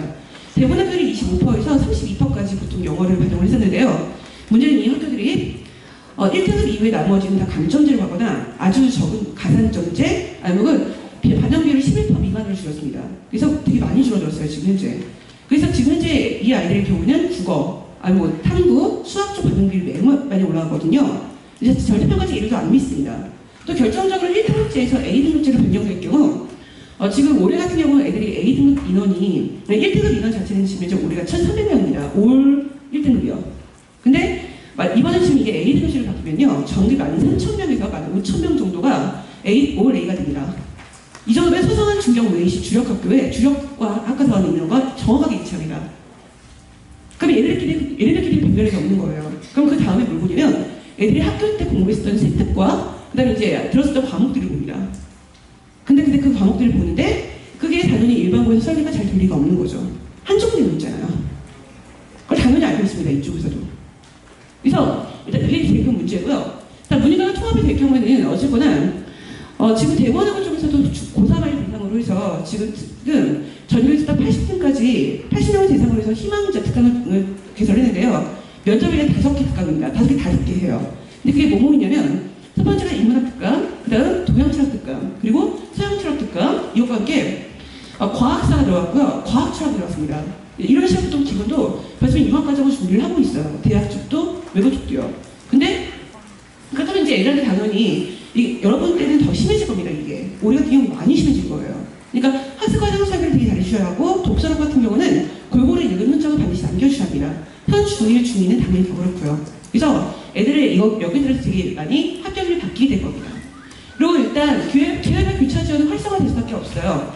제가 지금 올해 지원하는 애 중에서도 애가 수시가 떨어지면 자기는 정시에 이화여대, 이 참고로 대원은 봅니다.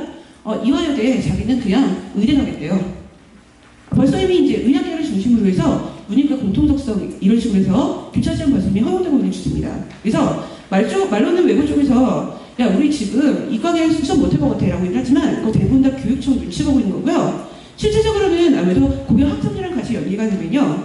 과학은 몰라도 최소한 수학 정도까지는 학습을 많이 시켜줄 것 같습니다. 그건 어쩔 수가 없습니다. 왜냐면 경제학과나 통계과 같은 게 주력 학교에서 거의 대부분 다 문과 과목을 벌써 이미 개설이 되어 있고 또 여기 결정적으로 심리과 같은 경우도 수학이 매우 많이 필요한데요. 이것도 거의 대부분 다 문과 배송이거든요. 그러니까 당연히 이쪽에서는 그걸 해줄 수밖에 없습니다. 단지 과학 계열이 조금 약간 미흡해질 수 있어요. 그러니까 진짜 공대 계열 희망하시면 이거는 아무래도 자사고나 그냥 서울 자사고 보내시고요. 근데 만약에 의과 계열까지 희망하신 경우라면 이쪽은 오히려 매우 날 수 있습니다. 그리고 자 일단 학교별로 일단 유용하실 때 약간 또 주의하실 부분이 있으신데요. 정대사고는 지원이 최소한 70% 이상의 이과를 진행합니다. 그러니까 문과계통인 아이들은 전 솔직히 이쪽은 약간 비추한 입장입니다. 첫 번째, 학교에서 선호하지 않습니다.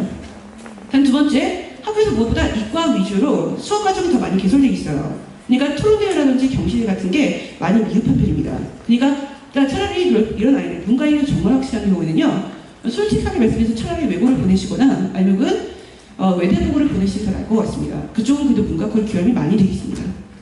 두 번째로, 일단 수학은 선행과정을 많이 궁금해하시는데요. 일단 선행과정 그렇게까지 많이 필요하진 않습니다. 의외시겠지만 실제로 외대보고 자연계열 가는 애가요. 저도 뭐라고 했냐면 저희 학교 시험 문제보다 오히려 강서고등학교와 양정고와 놀랍죠? 목동고와 신목고의 수험이 더 어려운 것 같아요. 라는 말 대폭 듣고 있습니다. 근데 그게 이유가 있는데요. 일단 첫 번째 이유는 얘네는 지금 이제 내신 절대평가제도 준비하고 있습니다. 내신 절대평가제는 아무래도 내년부터 바로 시행될 가능성은 높지 않고요. 현 중임부터 시행될 가능성이 높은데요. 그것도 그럴 수밖에 없는 게 서울대나 이런 데서 보통 보면 원점수도 보거든요. 그러니까 얘네의 경우에는 일단 이쪽은 보통 수시도 같이 보내야 하기 때문에 원점수가 너무 낮으면 애들 보낼 수가 없어요. 그러니까 의도적으로 문제를 풀기 어렵게 되지는 않습니다. 그러다 보니까 과거 레벨로 학습 준비를 했던 애들이 등수에서 오히려 밀려가지고요. 현행과정 심화를 못해서 더 이제 후달리는 경우가 종종 있어요. 그러니까 기본적으로 가능하시면 차라리 저라면 1년 정도 물론 선행 많이 하면 좋지만 가능하면 현행 심화를 좀 더 많이 시켜주시는 게 낫지 않을까 싶습니다. 또 실제로 인천 화내고 수업비 2개씩 나온 애들이요. 걔네가 부족한 애들이 아니에요. 걔네들이 비가 나온 이유는 선행을 너무 많이 하다 보니까 애들이 현행 과정에서 문제가 약간 어렵게 나왔을 때 실수를 많이 해서 비가 나온 게 있습니다. 근데 이게 고1부터도 다시 반복될 수 있어요. 그러니까 또 지금 수능 절대평가제가 만약에 국영수만 운영이 된다면 탐구과목 비중이 더 올라갈 겁니다. 그러니까 현 중1과 중2 어머님들은 아이들이 특목고 폐지 여부와 상관없이 무조건 자사고 유형을 공부를 시켜주시는 게 훨씬 나아요. 더더 고1 때부터 바로 고교 학생들이 운영이 되면 애들 기본적인 구석을 들을 수 있는 기본적인 바탕이 마련이 돼 있어야 합니다. 근데 그게 중등부 때 제대로 들으시면 훨씬 나을 거예요. 그리고 일단 외고의 경우는 지금 현재 특기자장이 올해부터 봤을 때는 거의 다 축소되고 있는 중이고요. 내일부터 거의 완전 폐쇄될 것 같습니다. 솔직히. 그래서 지금 현재 저희가 외고 쪽에 제일 꾸렸던 게 바로 어학특기자였는데요. 어학특기자는 이제 솔직히 지금 현 중3 애들은 이제 더 이상 기대를 할 수가 없습니다. 전면 폐지예요. 대신 벌써 이미 몇몇 학교들이 편법을 구사하고 있습니다. 첫 번째는요. 바로 면접에서 일단 국제인재 조형 같은 조형이 유지가 되고 있는 학교의 경우에는 면접 자체를 영어로 보는 그러니까 이런 식으로 벌써 이미 예전부터 몇 년부터 벌써 구사를 하고 있었고요. 의외시죠? 외대 같은 경우는 아예 대놓고 입문과정 그 면접에서 지식이 가나다라 가봐서 아자차가 지는데 그 중에 하나가 영어 지문이 아예 포함되어 있었습니다. 그래서 어렵지는 않지만 짧은 시간에 그걸 포함을 해서 분석을 해서 일반 요약하게 2번, 4번 비교 분석해서 입장을 나누기 3번 A의 입장에서 B를 분석하기 이런 식으로 나왔었습니다.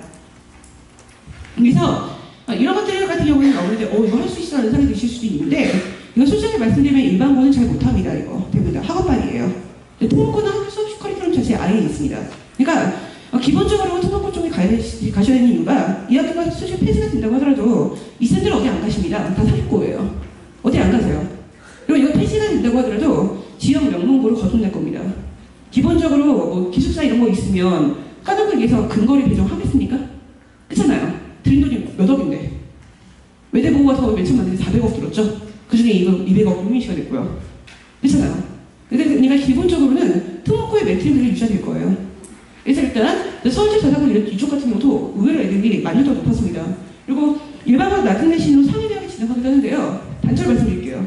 양천구의 정체를 알 수 없는 수학 문제가 어렵기로 유명한 매우 유명한 고등학교가 하나 있습니다. 여고입니다. 어딘지 말씀 못 드리겠습니다. 그런데 이 학교가 보통 보면 이제 애들이 고2 때 문이과 나뉘면서요. 일단 성적이 좀 젖어있던 애들이 갑자기 문과 최상위로 뚫고 갑니다. 우사히 다 이과로 가니까 전체 학생이 70%가 이과예요. 근데 이 학교의 문과 3등이요. 어디 가냐면 숙명여대 갔습니다. 숙대를 갔고요. 과도 솔직히 그닥 좋지는 않습니다. 근데 이 학생을 만족하고 있어요. 왜냐면 이 학교가 워낙에 문과를 버린 학교니까요. 그래서 전교 3등인데 얘가 같이 쓴 학교가 숙대뿐만 아니라 서울대 여고대도 같이 썼단 말이에요. 수시를. 안 됐습니다. 그런데 이화여고입니다. 이화여고 아닙니다. 이화여고입니다. 이화여고에서는요. 숙대 경영학과를 보통 몇 등까지 쓰고 있냐면 3.42등까지 쓰고 있습니다.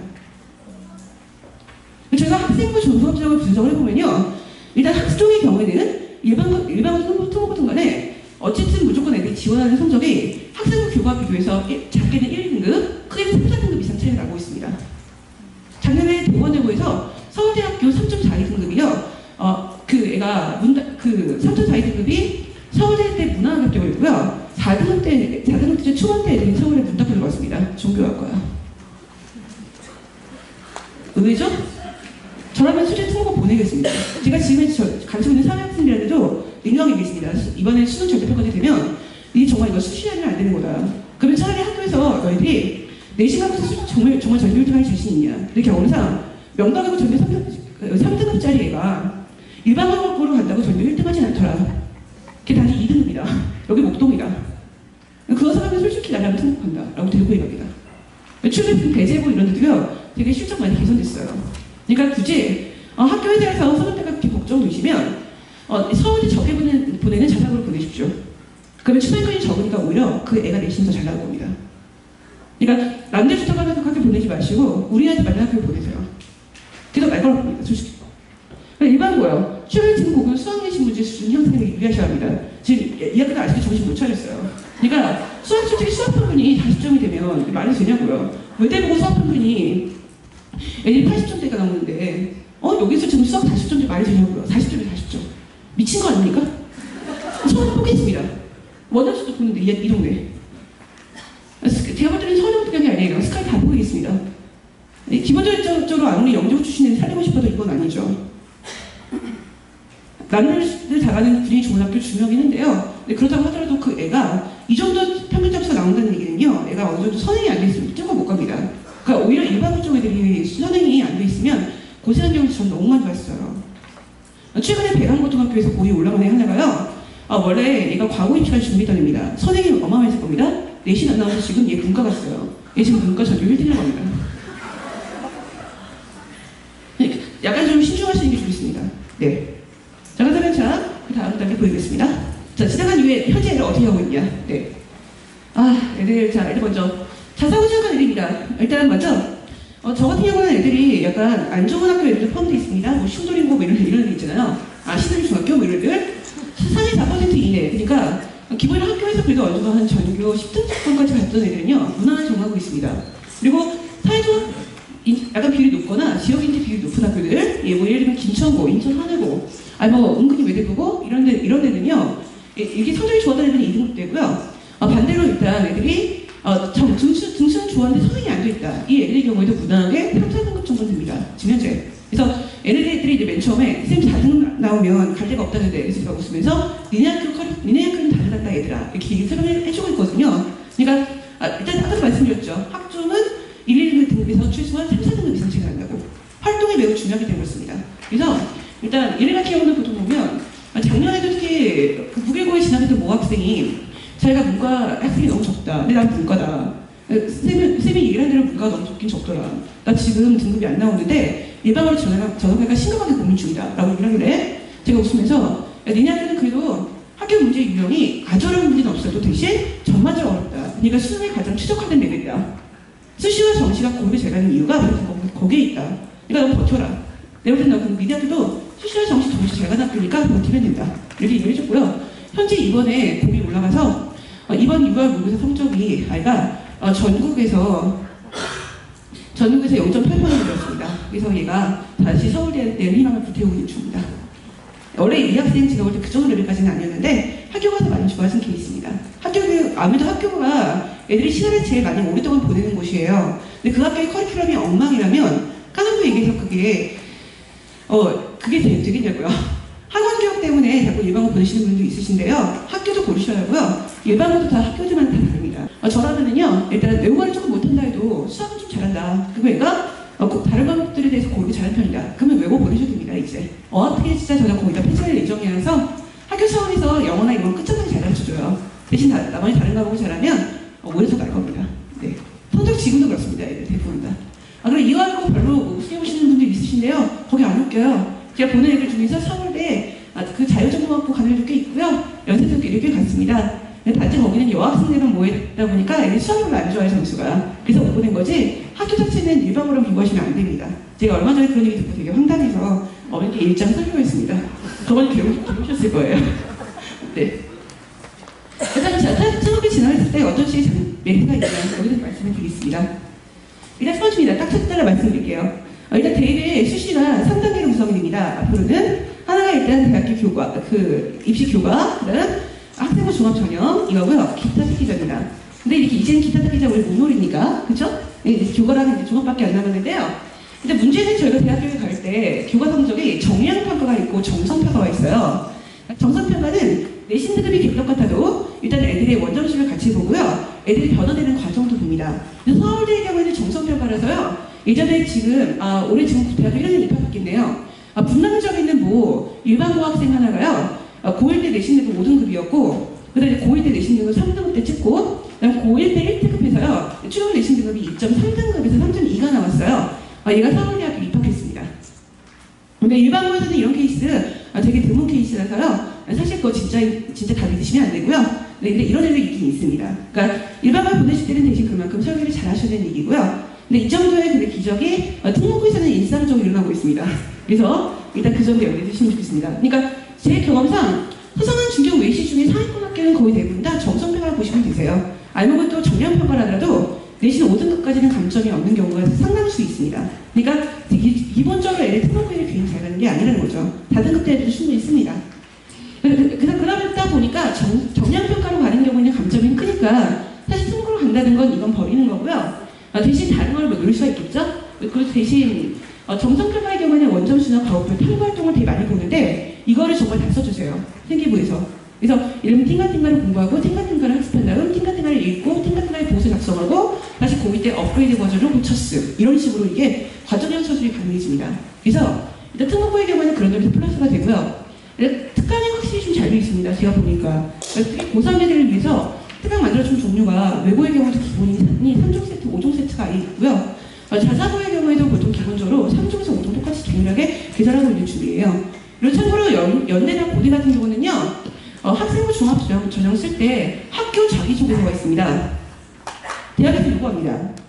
그래서 학교 자기소개서에 있어서 우리 학교의 경우에는 이런 컨셉으로 공부를 하고 가르치고 있고 경시대 준비 몇 가지이며 몇 명이 응시하고 있고 어느 정도의 수준들이 시작하고 있다. 그걸 다 쓰게 해요. 그래서 일반고 학부를 쓰시면 그쪽이 약간 좀 밀리는 경우 있죠. 최근에 정체를 알 수 없는 쥐모 여고라든지 이런 데서 보통 보면 갑자기 서울대 입시가 저조하게 되는 이유가 자기소개서에 대한 도입이 됩니다. 학교 자기소개서요. 그래서 이런 것들 때문에 생각 외로 일단 학교들이 보통 되게 빠르게 움직여줘야 되는데 이일 때는 학교들이 상당수가 잘 안 움직여주고 있어요. 그래서 저는 어정쩡한 성적대 애들 같은 경우도 절대 애들한테 마이너스 없으니까 그냥 특목고 가지라고 말씀드리고 싶은 입장입니다. 특히 현재 주민 같은 경우는 내신 절대 평가제까지 만약에 정말 통과되면요 특목고 외엔 답이 없습니다.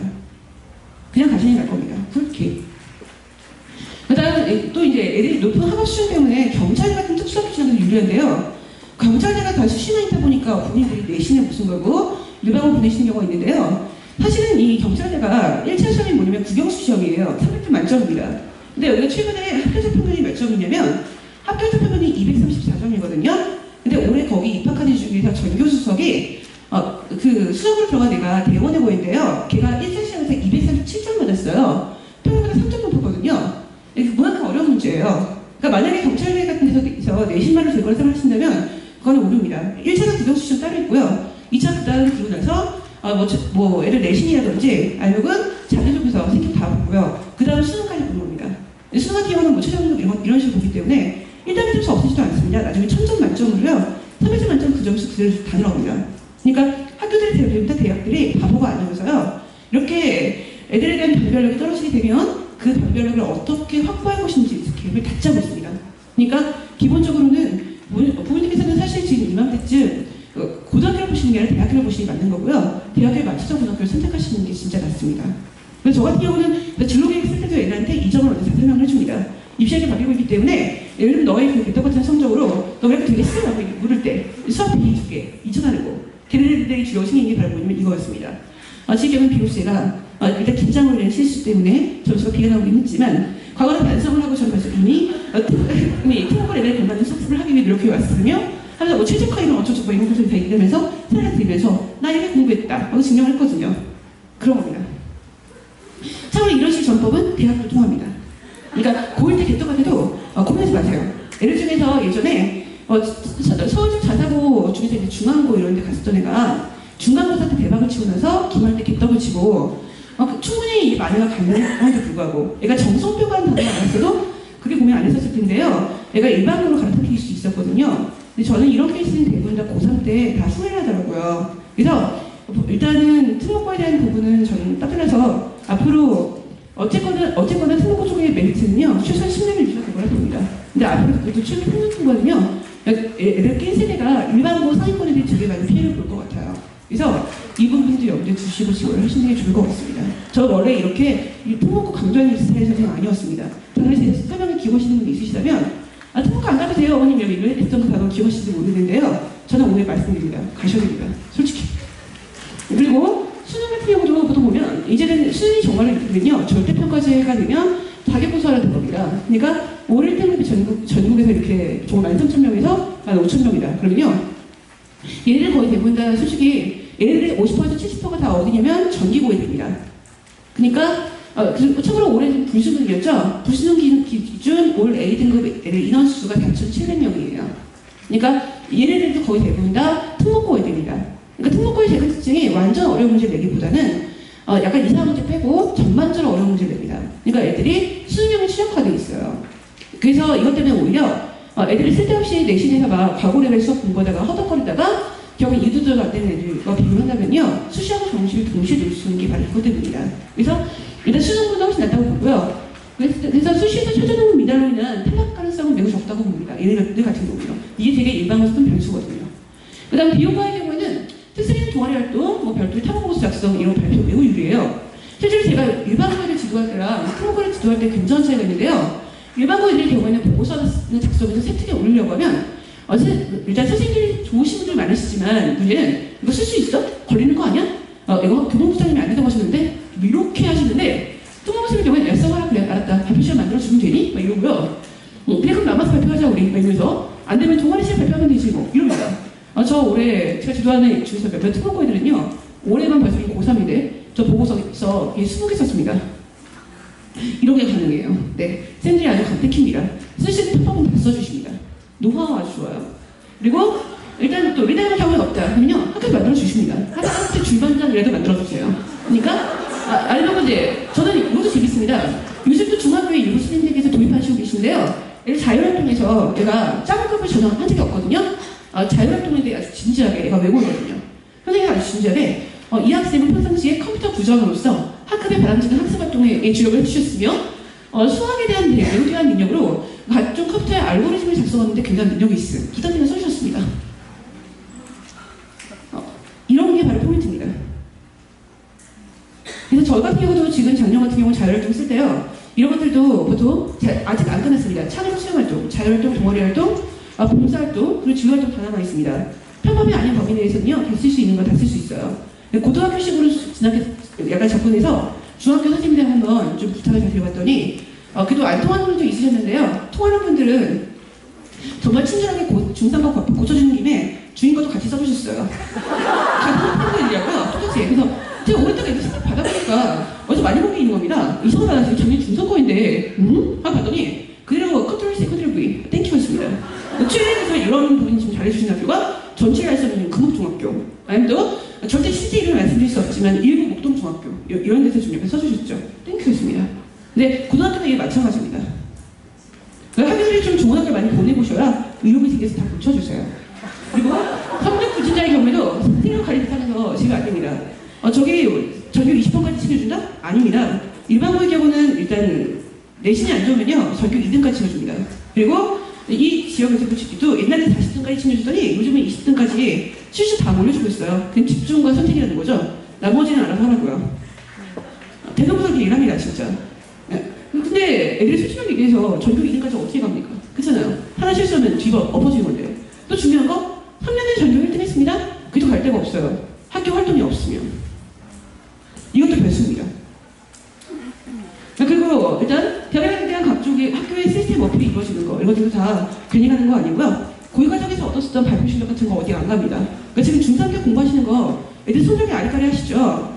일단 뭐 수기 특목 수업 들어야 될지 고민하실 텐데요. 이거는 제가 대입까지 하니까 말씀드릴 수 있는데요. 보내세요. 애들 그 대학교 때 거 다 써먹어요. 네. 대학교 때 오히려 그런 식의 수업을 들을 수가 없어요. 너무 비싸거든요.